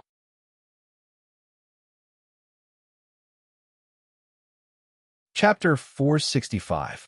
Misaka Makoto did not know how she spent the rest of the night. Ever since the book fell into Gahan's hands, she did not face Gahan. She lay on the bed alone, facing the wall, as if she was reflecting on her mistakes. Gahan cooperated and did not say a word. It was as if he had never seen the book. Misaka Makoto let out a long sigh of relief. If Gahan had said a single word about the book, Misaka Makoto would have had the urge to kill herself.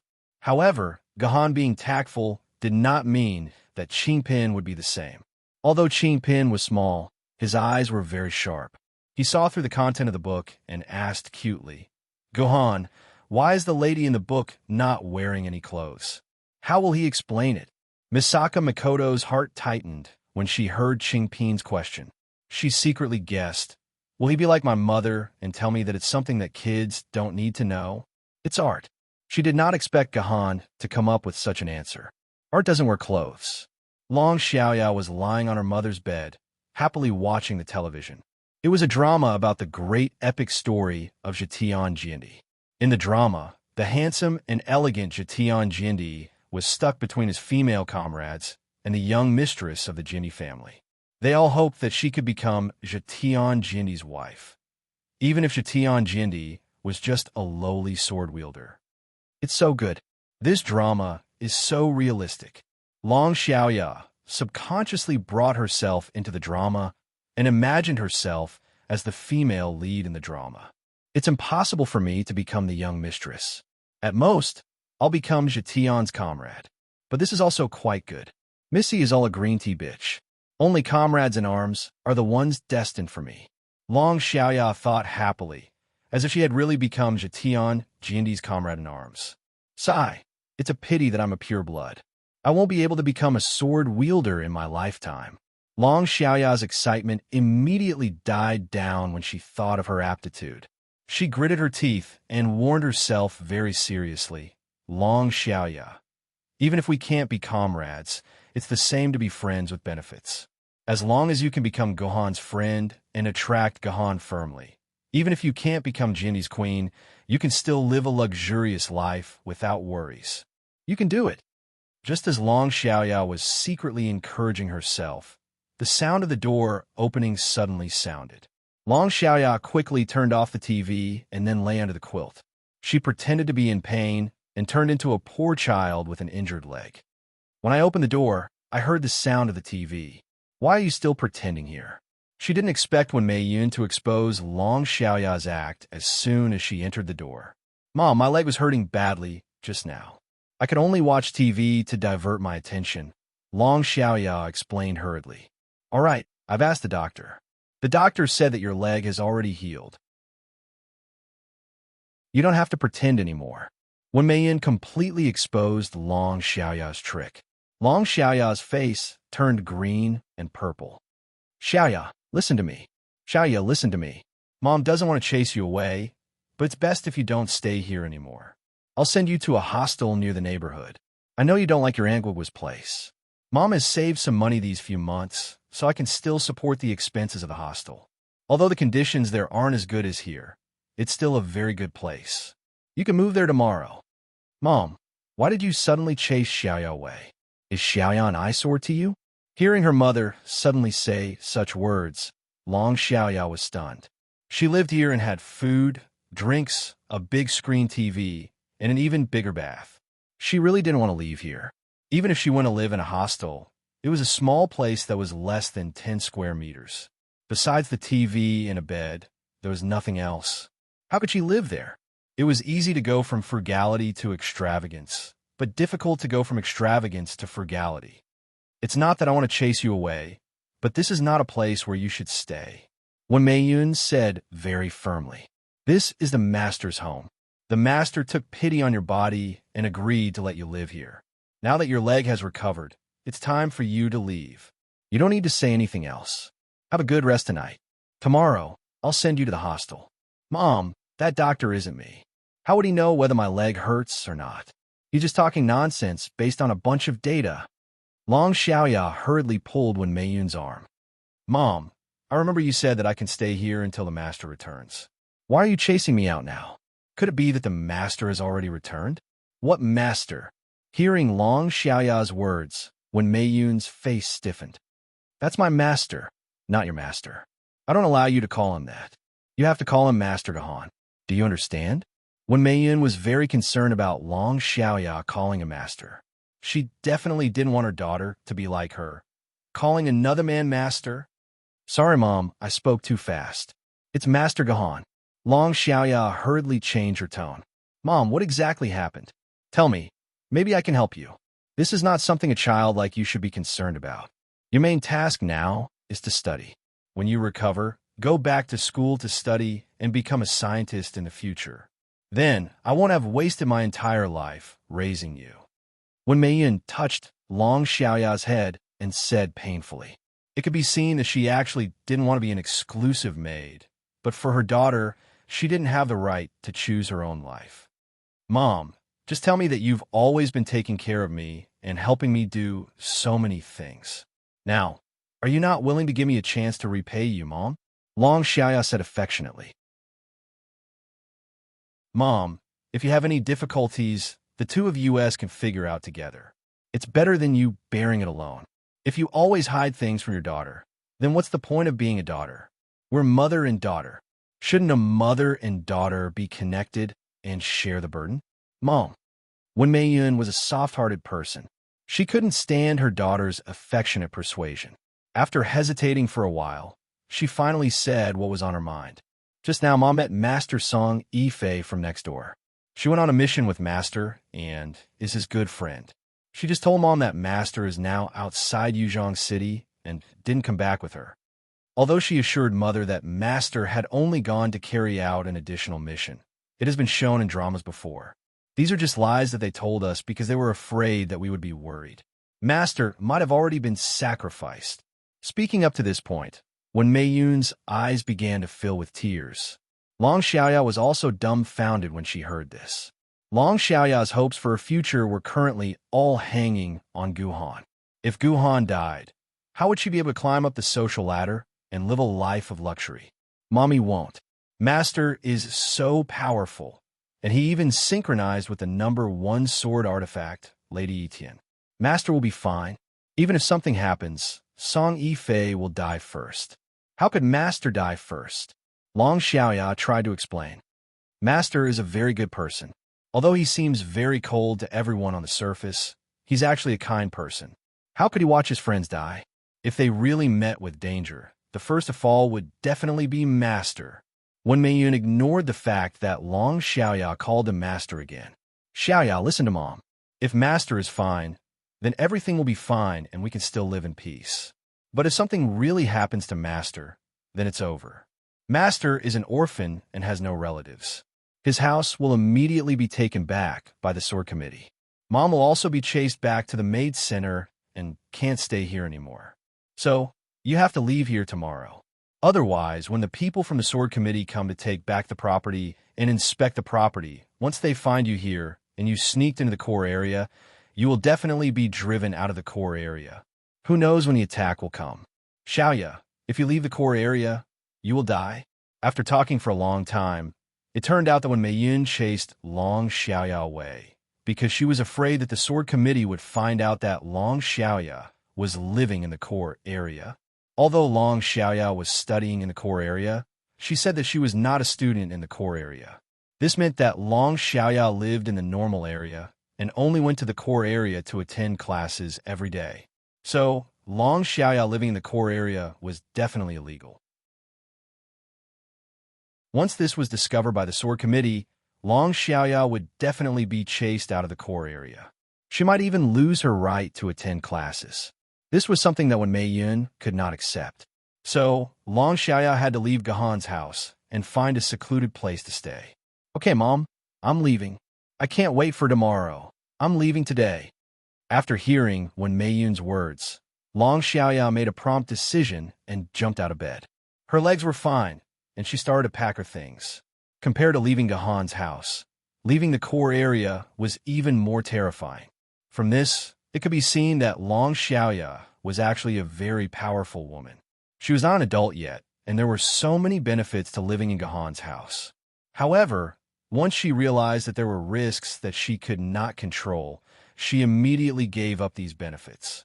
This kind of decision was something that many adult men could not do. I have to think of a way to tie Mom and Gahan together. Even if Gahan dies, this house is still my mom's.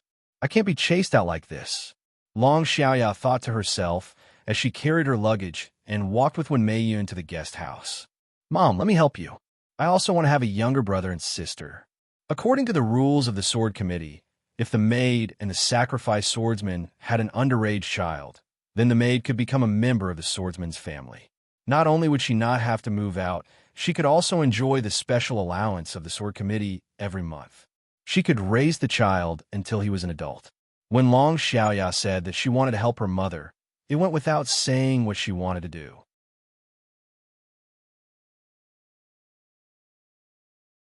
Chapter 466. It was probably Misaka Makoto's worst night of sleep. Every time she closed her eyes, images of her notebook would appear in her mind. Misaka Makoto was extremely embarrassed. She only managed to fall asleep when it was almost 5 o'clock in the morning. However, she was woken up by Gahan before it was even 7 o'clock. Please wake up, Ms. Misaka. We're about to depart. When Gahan woke Misaka Makoto up, he was fully dressed. Misaka Makoto, on the other hand, had messy hair and dark circles around her eyes. She wrapped herself tightly with a blanket. Idiot, pervert. You're not allowed to wake me up until the sun shines on my butt. Misaka Makoto said in a daze. She did not seem to notice her condition and subconsciously treated the place as her own home. Ms. Misaka, the sun has just risen. It's the time when the zombies are the least active. It's also the best time for us to rush to Rainflower Terrace to heal you. Please wake up. We still have to hurry. Gahan advised patiently. What's the hurry? It doesn't matter where we are if there's no thunder. Wake me up when there's thunder. Misaka Makoto mumbled to herself. However, Gahan was puzzled by her words. What did she mean by it's useless if there's no thunder? Misaka Makoto never told me that I have to wait for a thunderstorm to heal her. Gahan was anxious. He could not care less about etiquette. He immediately lifted the blanket that was covering Misaka Makoto's body. It was as if he had been electrocuted. His body trembled, and he immediately covered himself with the blanket again. Gahan was shocked. He did not expect that Misaka Makoto was not wearing anything under the blanket. She was sleeping naked under it. Tens of thousands of volts hit Gahan's body. Fortunately, Gahan had a strong physique. Otherwise, he would have been electrocuted to death by Misaka Makoto. As the blanket was opened and closed, a gust of cold wind blew in. Misaka Makoto's body turned cold. She shivered and woke up from her sleepiness. What are you doing? Even if you are my savior, I will not let you off. Misaka Makoto was on the verge of tears. What's going on? Even that idiot hasn't seen my body, but Guhan has seen it. It was Guhan's second time seeing Misaka Makoto's nude body. The first time was when he rescued Misaka Makoto. To cover it up, Guhan had arranged for the 3 Egyptian gods to put on a show with him.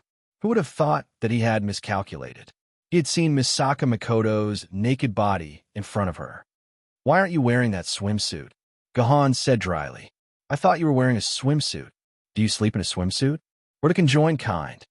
Misaka Makoto hugged her blanket and glared at Guhan. Who can sleep in a swimsuit? Sorry, it's all my fault. Guhan had no choice but to admit defeat. He still needed Misaka Makoto and her friends' help to save Yuzhong City. Misaka Makoto's friends who had been threatened by Loki were either U-level Yuan-ko or meteor-level Yuan-ko. Their combined strength was on par with Yuzhong City's higher-ups. Only if Misaka Makoto's friends joined Yuzhong City's camp would they be able to break through Miling Mountain's defense and obtain the Creator's divinity or banish it back into the void. Therefore, Guhan could not afford to fall out with Misaka Makoto. I understand. Since you saved my life, I will pretend that this never happened. Misaka Makoto looked at Guhan with a serious expression. Remember, you must not tell anyone about this. Otherwise, even if you save my life, I will still kill you. Believe me, my hands are stained with blood. Guhan understands. Guhan let out a sigh of relief. The matter was finally over. Very well. Then don't disturb me anymore. Let me sleep for a while more. Don't disturb me anymore. Misaka Makoto waved her hand and gestured for Guhan to leave. Guhan instinctively wanted to follow Misaka Makoto's instruction. However, he thought about it and realized that it was not right. Did he forget something? What did Misaka Makoto mean by lightning? Ms. Misaka, may I know what you meant when you said that it's useless even if there's lightning? Guhan asked casually. Oh, it's nothing. I was just sleep-talking, Misaka Makoto said nonchalantly. When it was almost noon, Misaka Makoto, who had caught up on her sleep, finally put on her clothes and got out of bed. However, she did not wear her insulated swimsuit. Instead, she wore the teddy bear pajamas that Guhan gave her.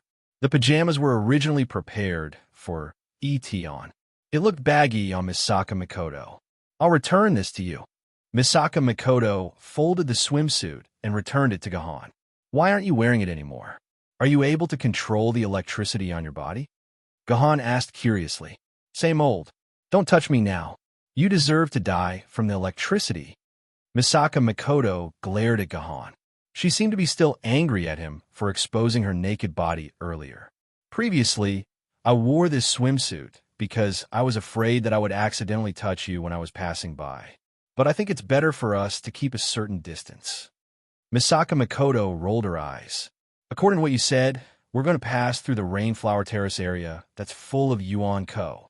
The electricity on my body should be of some help to you. At the very least, it should be able to roast the zombies that want to touch me into charcoal. It might even be able to help you. You don't have to wear this swimsuit. Sure, you're right.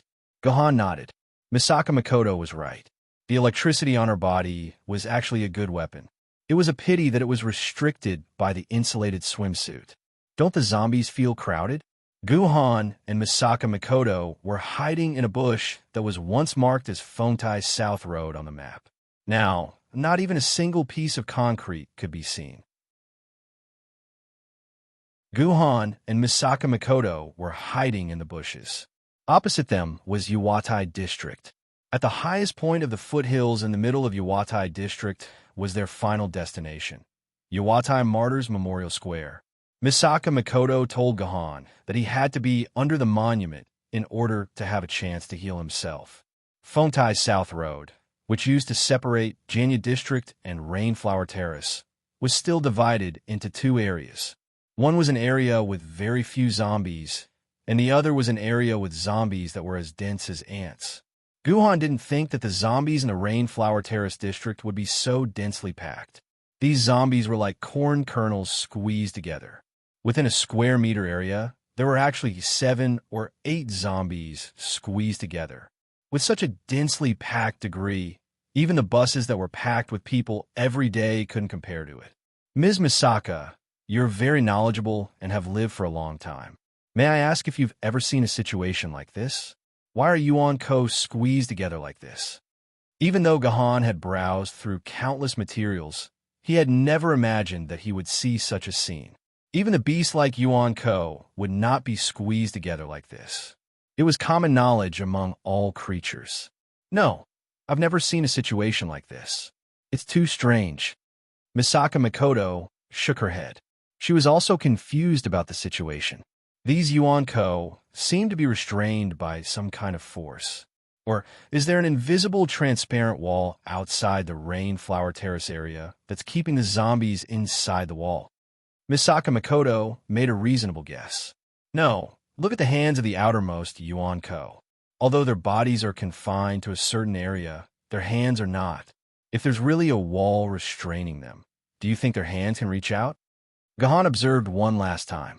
Don't you think that they're being controlled by something? Controlled? You're saying that these zombies are being controlled by something similar to the hummingbird? Misaka Makoto exclaimed. That's right. Look at these zombies. If they're being forced to stay in this circle, they should be very agitated and will do all kinds of things to escape. However, in reality, they're extremely calm and do not show any signs of trying to break free. This means that it is very likely that they gathered here of their own volition. They were ordered by some high-level being, or their thoughts were simply controlled.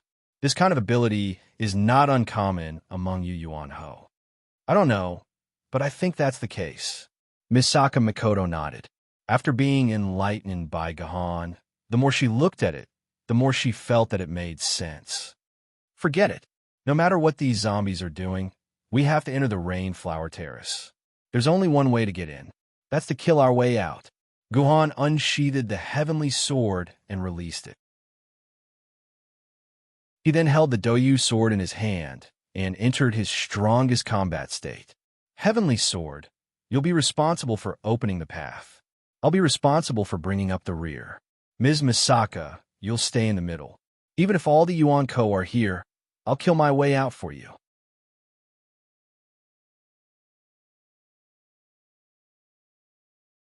Chapter 467.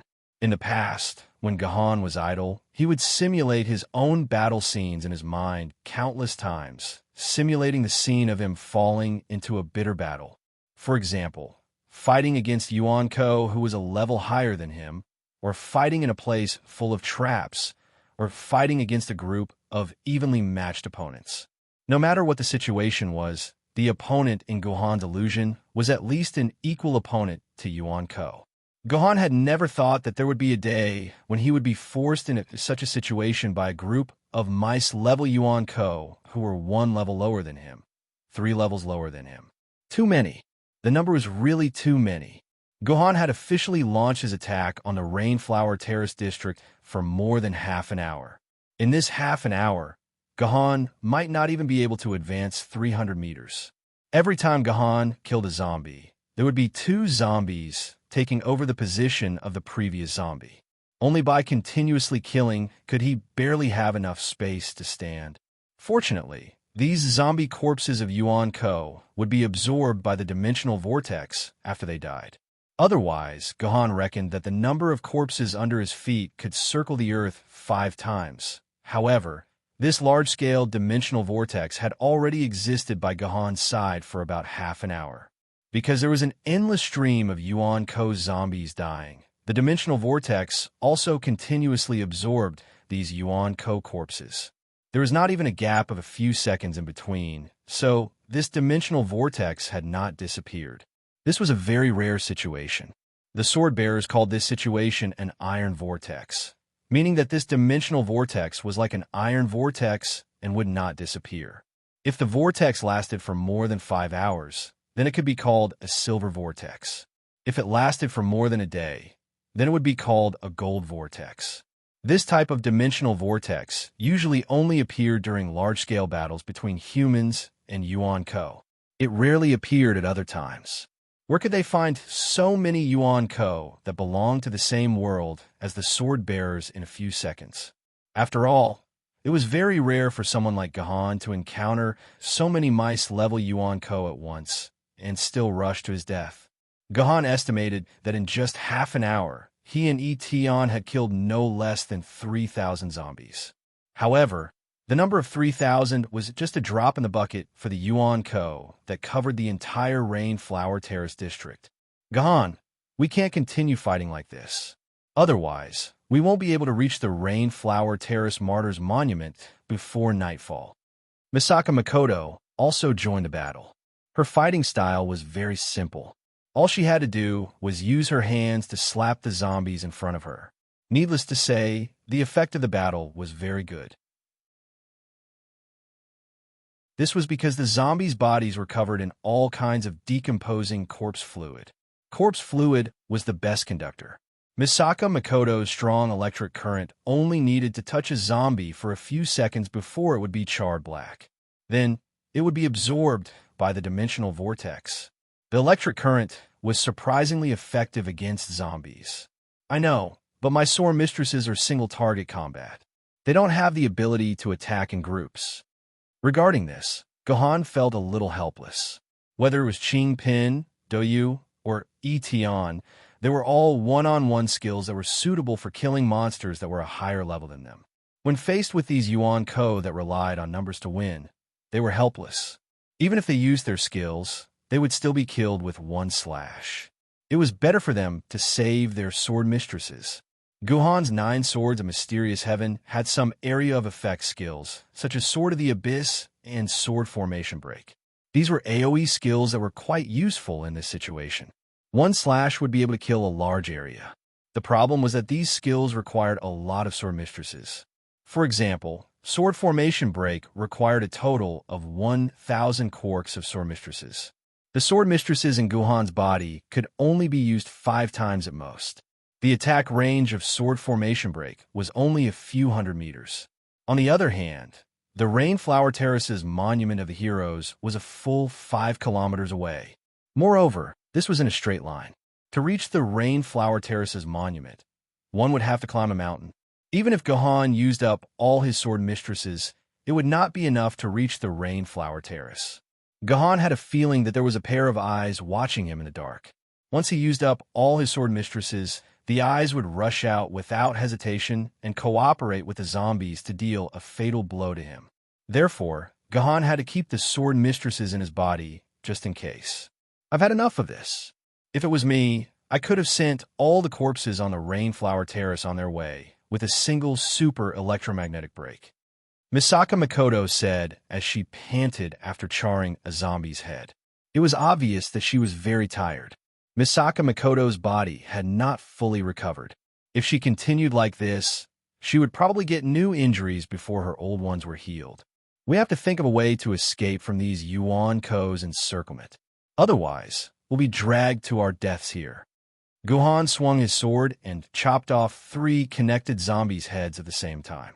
Black liquid splashed all over his body. However, the black liquid was quickly absorbed by the dimensional vortex in the sky. Guhan observed his surroundings as he killed the endless zombies. Then he saw a building that had not completely collapsed. It was a building that was about 50 stories high.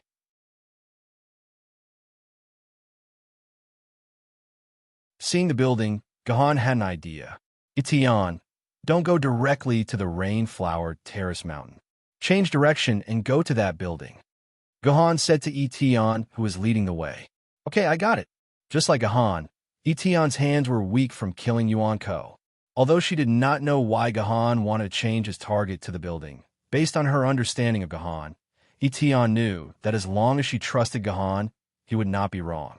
This small team, surrounded by endless zombies, struggled to move forward bit by bit. Although the building's ruins were less than 30 meters away from Gahan, it still took Gahan almost 5 minutes to slowly move there. Go in. Under Guhan's command, the 3 of them rushed into the ruins of the building. Just like the outside of the building, the inside of the building was also filled with densely packed zombies. Guhan looked at the direction of the stairs and tragically discovered that even the stairs were filled with zombies.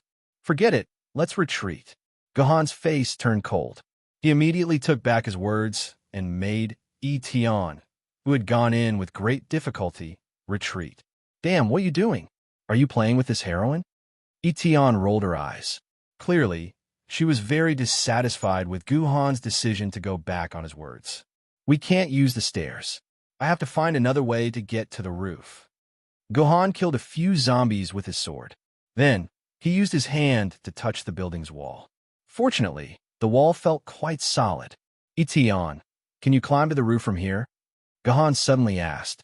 Climb up. Etion looked up at the height of the building. Then, she cut off the head of a ferocious-looking Yuan Ko who was trying to bite her arm. This heroine was omnipotent in the past. I can climb up this small wall. Okay, Ms. Misaka, what about you? Can you climb up? Guhan threw the question to Misaka Mikoto. Misaka Mikoto looked at the 50-story tall wall. She was obviously hesitant. After thinking for a while, she felt that she could not be a burden at such a crucial time. Then, she gritted her teeth and promised, Yes, I can climb up. Okay, Etion. Same rules. You go up first and lead the way for us. If there are Yuan Ko on the roof, kill them all. Got it, Etion said impatiently. Then he stomped on the ground and leaped 4 meters into the air, directly standing on the window of the second floor. She did not take more than 3 seconds to complete the entire action. Just like what Etion said herself, her climbing action couldn't be described as climbing. She just walked up. The outer wall of the building, which had windows to stand on every few meters, was nothing more than a large staircase for Etion. Throughout the entire process, she did not even need to use her hands. She jumped and jumped like a frog and reached the roof of the ruined building. It took her less than a minute. Guhan, there are quite a number of Yuan Ko on the roof. However, they're not as dense as the ones below. I can clear them out quickly. Etion, who was on the roof, said to Guhan through the sword mark. Got it. Thank you for your hard work. Guhan cut off the sword mark communication with Etion. Then, he urged Misaka Mikoto. Ms. Misaka, it's your turn. Hurry up and climb up. I'll cover you from behind. After saying that, Guhan consumed 100 quarks of sword essence and unleashed a sword of the Abyss sword aura. The Yuan Ko were cleanly sliced in half by the sword aura as if they were carrots. An empty space of about 10 square meters was cleared out. This Guhan knows how to use sword aura. Misaka Mikoto was shocked. Among humans, the only person who could wield a sword with sword aura was the sword master. However, Misaka Mikoto did not have time to think about it. Under Guhan's urging, she grabbed onto a protruding object on the wall and started climbing. Misaka Mikoto did not seem to be an expert at climbing walls. Her movements were nervous and jerky. She would look down from time to time and tremble. That was normal. Even though Misaka Mikoto had lived for more than 1,000 years, she was still a complete novice at climbing walls. Fear of heights was something that everyone was born with.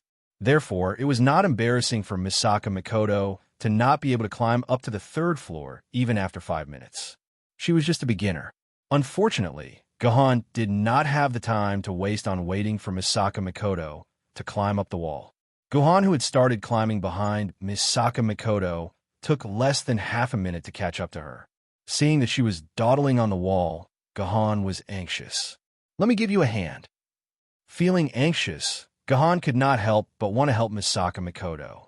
Therefore, Guhan, who was below Misaka Mikoto, stretched out his right hand and supported Misaka Mikoto's, but Guhan's idea was beautiful. He wanted to support Misaka Mikoto up. Misaka Mikoto, who was suddenly attacked in the buttocks, screamed in embarrassment. She was like a female gorilla as she crawled all the way from the 3rd floor to the 5th floor with her hands and feet moving in a blink of an eye. Her speed was comparable to the heavenly sword.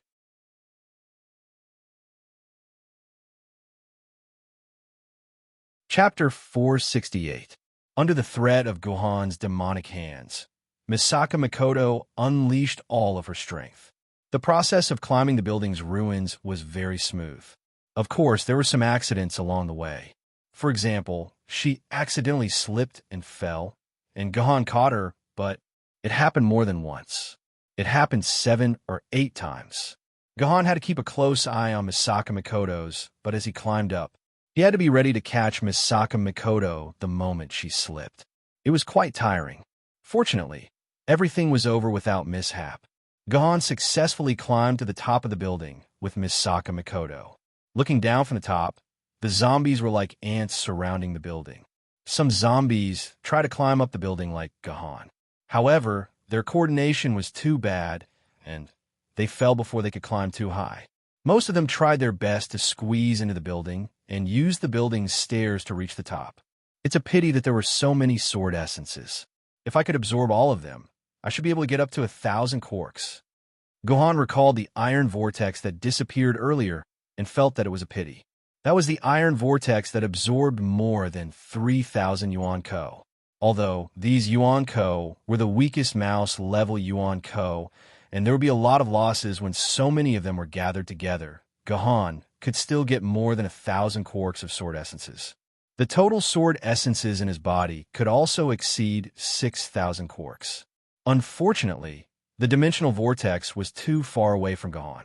It was impossible for Gohan to move from the wall to the dimensional vortex while being surrounded by Yuan Ko. Gohan could only watch as the dimensional vortex disappeared.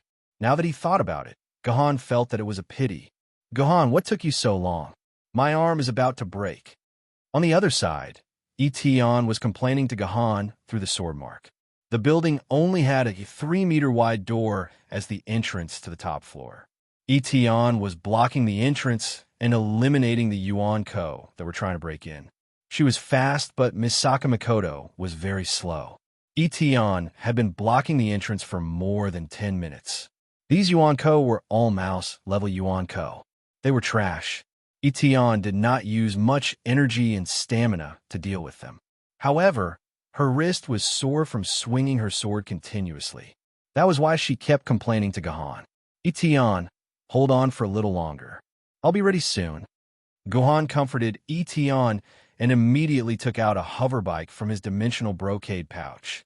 It was the hover bike that Liuyan Ling had lent to Gohan. Misaka Makoto was puzzled when she saw Gohan taking out a hover bike.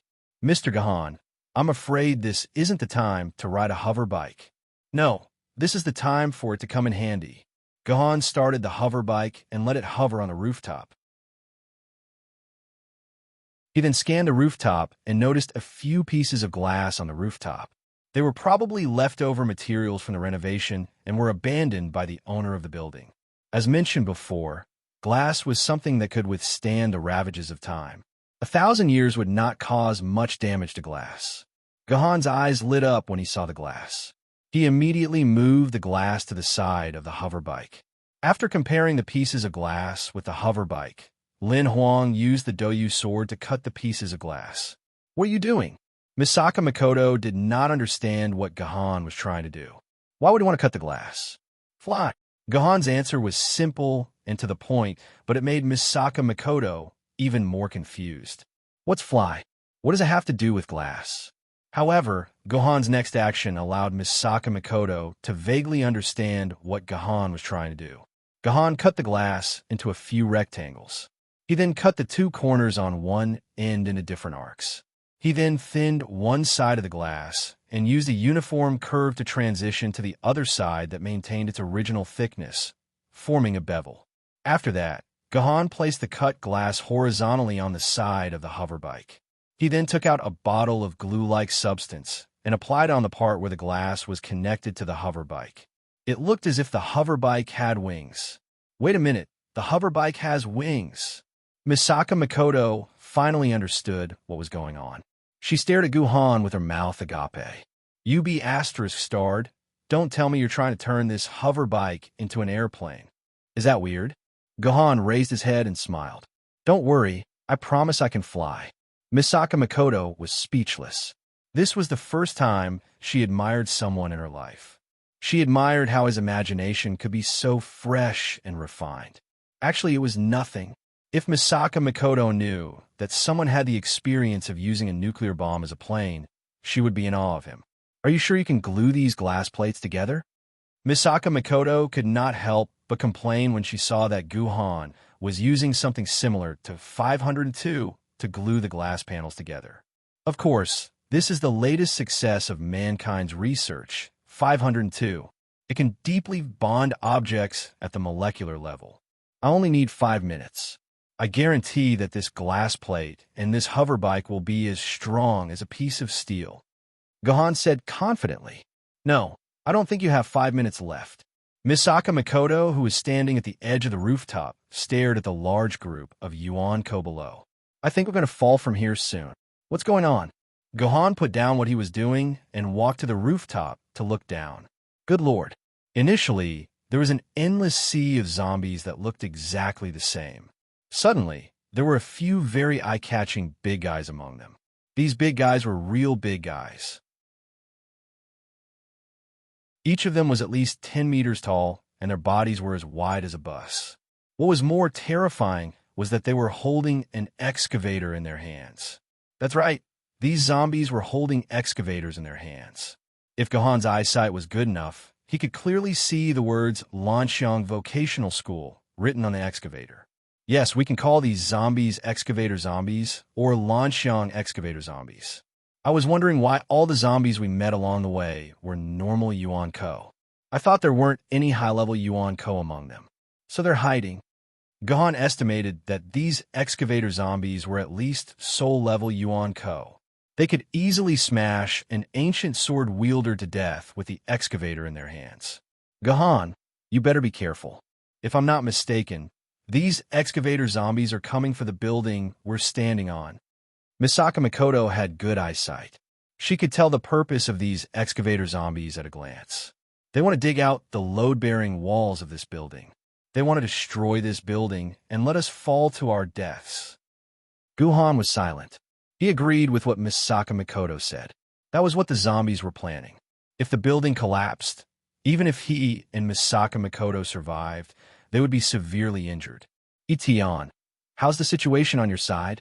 Gohan asked Itian, who was defending the door on the top floor after thinking for a while. It's not good. These Yuan-ko are still attacking like crazy. I can't rest for even a second. Itian was panting as he spoke. This meant that not only was Itian's hand sore, but his stamina was also greatly depleted. It looks like the group of Yuaning inside the building has been abandoned by their master.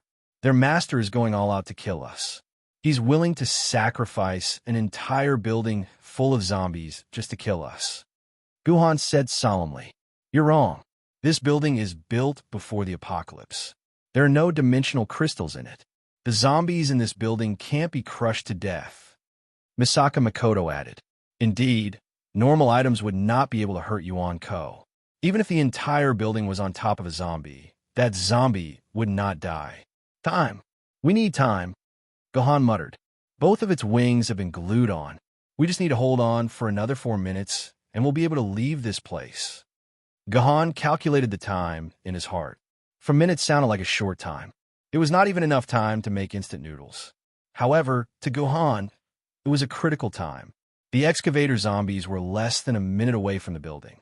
Once they started digging at the corner of the building, the entire building would be turned into a pile of rubble in less than 30 seconds.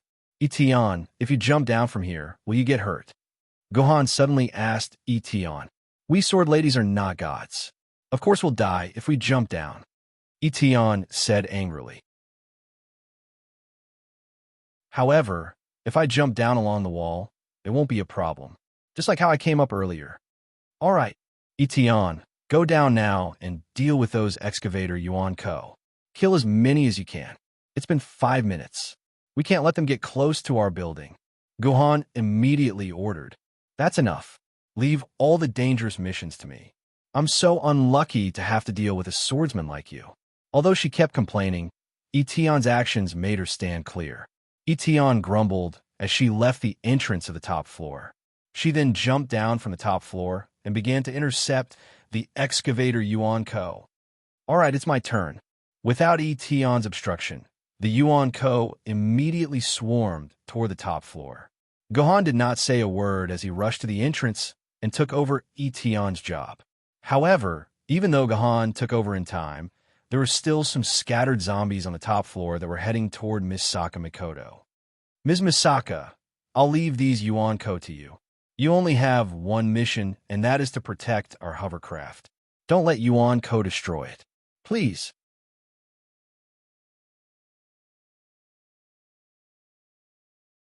Chapter 469. Along the way, the heavenly sword kept jumping down along the wall. With the support of the gravitational force, the heavenly sword became unstoppable like a god. Go to hell. In the end, when it was only 3 floors away from the ground, Heavenly Sword's feet stomped on the wall with force. The wall actually caved in like an iron walk. Borrowing this force, Heavenly Sword, which was originally moving down the wall in a straight line, instantly turned into a charging state perpendicular to the wall.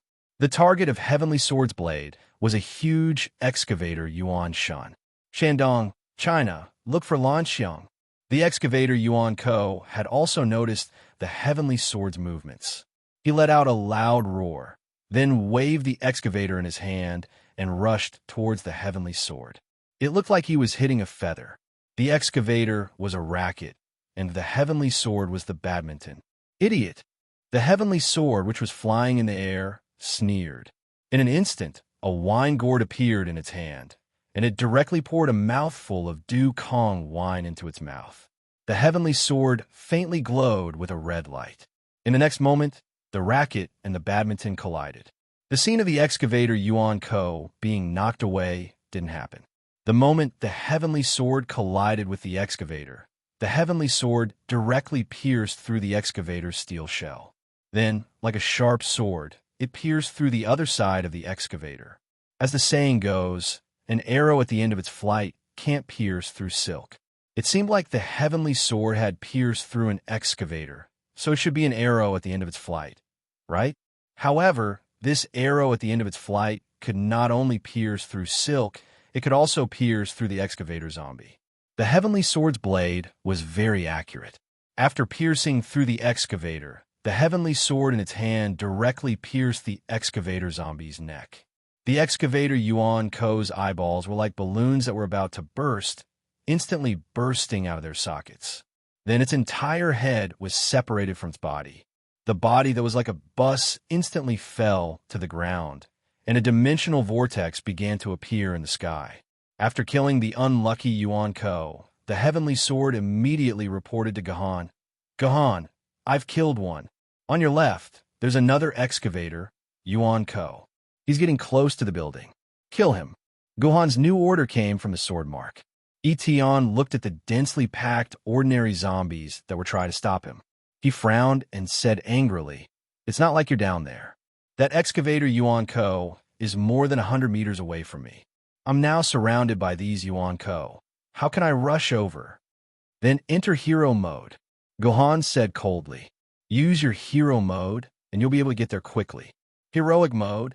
Etion was stunned for a moment, and then he revealed a trace of a smile. "You're right. I almost forgot that I'm no longer the original Etion." After saying that, Etion cut off the communication with Gahan. The wine gourd appeared in Etion's hand again. However, this time, Etion did not directly pour the wine into his stomach like before. Instead, he grabbed the gourd and forcefully broke it apart. The upper half of the wine gourd actually separated from the lower half, turning into 2 spherical bowls, one big and one small. A first-rate green plum wine. A first-rate hero. Green plum wine. I've almost forgotten how delicious it is. Etion laughed out loud and directly poured the wine in the separated gourd into his mouth. Just like that, 1 liter of green plum wine was poured into Etion's mouth. "Ha ha, good wine, good wine." Etion was like a man from Yin Zhao who was singing a sad song and drank the wine in a heroic manner. Then, something miraculous happened. Over a million red armor suddenly appeared on Etion's body. This armor was incomparably exquisite, and there were at least 7 huge dragons coiling around the armor in various ways. Their bodies entangled with each other, and the 7 dragon heads bit onto Etion's shoulders, wrists, ankles, and even his entire head. A bright red cloak also extended from his back, and in an instant, Eteon's appearance changed from that of a heroine to that of a mighty general on the battlefield. Nay, before the armor and cloak could even be seen, a snow-white steed with fur golden hooves and a noble and extraordinary temperament emerged from the ground and let out a resounding neigh. Long time no see, Claw Huang Fadian. This time we're going to fight again. Eteon caressed Claw Huang Fadian's neck, and Claw Huang Fadian licked Eteon's neck. Eteon laughed out loud, and with a confident posture, he leaped onto the horse's back. His posture was majestic, just like Lu Bu of the Three Kingdoms and Yuan Cheng of the Sui and Tang dynasties.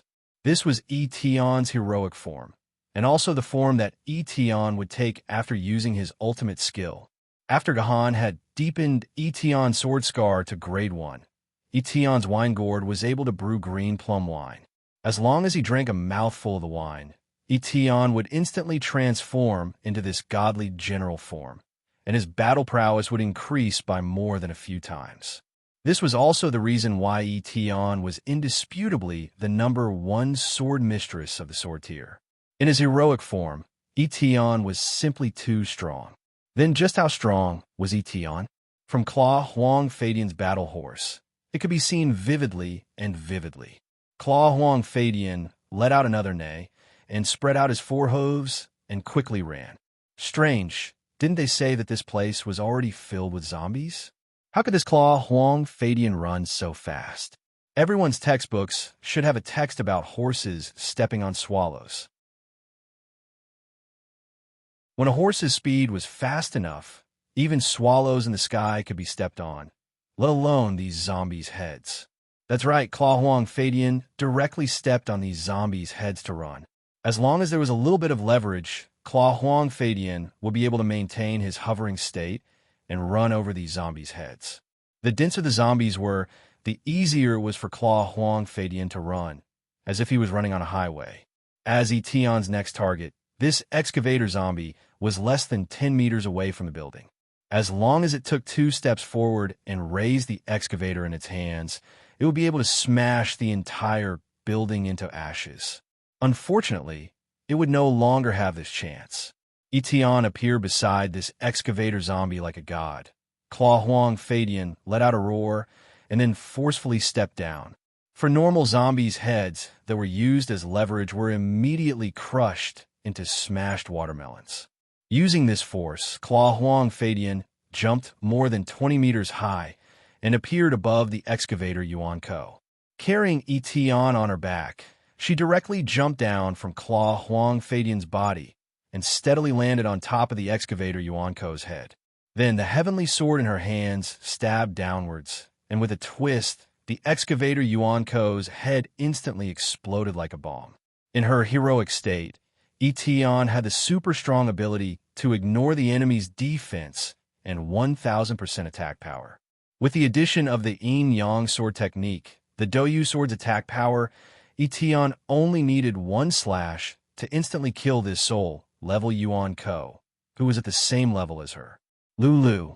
After Eteon killed Yuan Ko, Claw Huang Fadian came to Eteon's side. Eteon lightly leaped onto the horse's back and then rushed towards the next target. 6 seconds left. The heroic state lasted for 10 seconds. Although a lot of words were used to describe the process of Eteon killing the second excavator Yuan Ko, in reality, it only took 4 seconds. There were still 2 excavator Yuan Ko left, and within these 6 seconds, Eteon had at least killed the one closest to the building. Gohan, where's the excavator Yuan Ko? I can't see him. I only have 6 seconds left.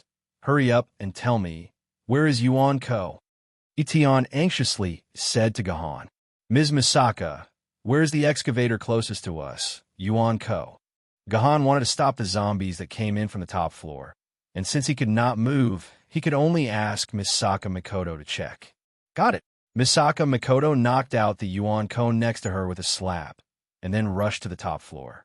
She took a look and immediately shouted, He's on the west side, directly opposite Eteon on the west side.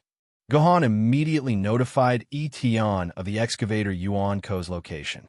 However, 3 seconds had passed out of the 6 seconds, and there were only 3 seconds left. Go! Etion's mind moved, and Claw Huang Fan immediately understood and ran toward the other side of the building. Unfortunately, as he had to go around the entire building, the distance was too long. Even though Claw Huang Fadian ran like lightning, he still could not reach the excavator Yuan Ko. When he was about 100 meters away from the excavator, Claw Huang Fadian let out a cry, and then disappeared together with Etion's armor. Damn it! Without Claw Huang Fadian running on the zombies' heads, Etion immediately fell into the group of zombies, and was once again surrounded by the zombies. All of you die. Etion was like a high-speed spinning top, madly killing the zombies in the group of zombies. Step by step, it killed the excavator zombie. However, the rest of the zombies rushed forward regardless of their own safety, using their bodies to slow down Etion's movement speed. This was a competition of speed. If Etion could reach the excavator zombie first, then it would be Etion's victory. Unfortunately, Etion lost this competition. The excavator zombie was the first to reach the ruins of the building, and then directly smashed an excavator into the wall of the building. Boom! A loud noise came from the building, and then the entire building began to shake. Due to the fact that it had been around for 1,000 years, the entire building was in a loose state. When the excavator zombie smashed into it, the cracks spread like a wave, quickly covering the entire outer wall of the building. Although the building did not collapse immediately, it was already on the verge of collapse. If the excavator zombie were to hit it again, the building would immediately be destroyed. You're tuning into the Warrior Lore YouTube channel. Don't forget to subscribe and join us on this journey to catch the most captivating stories.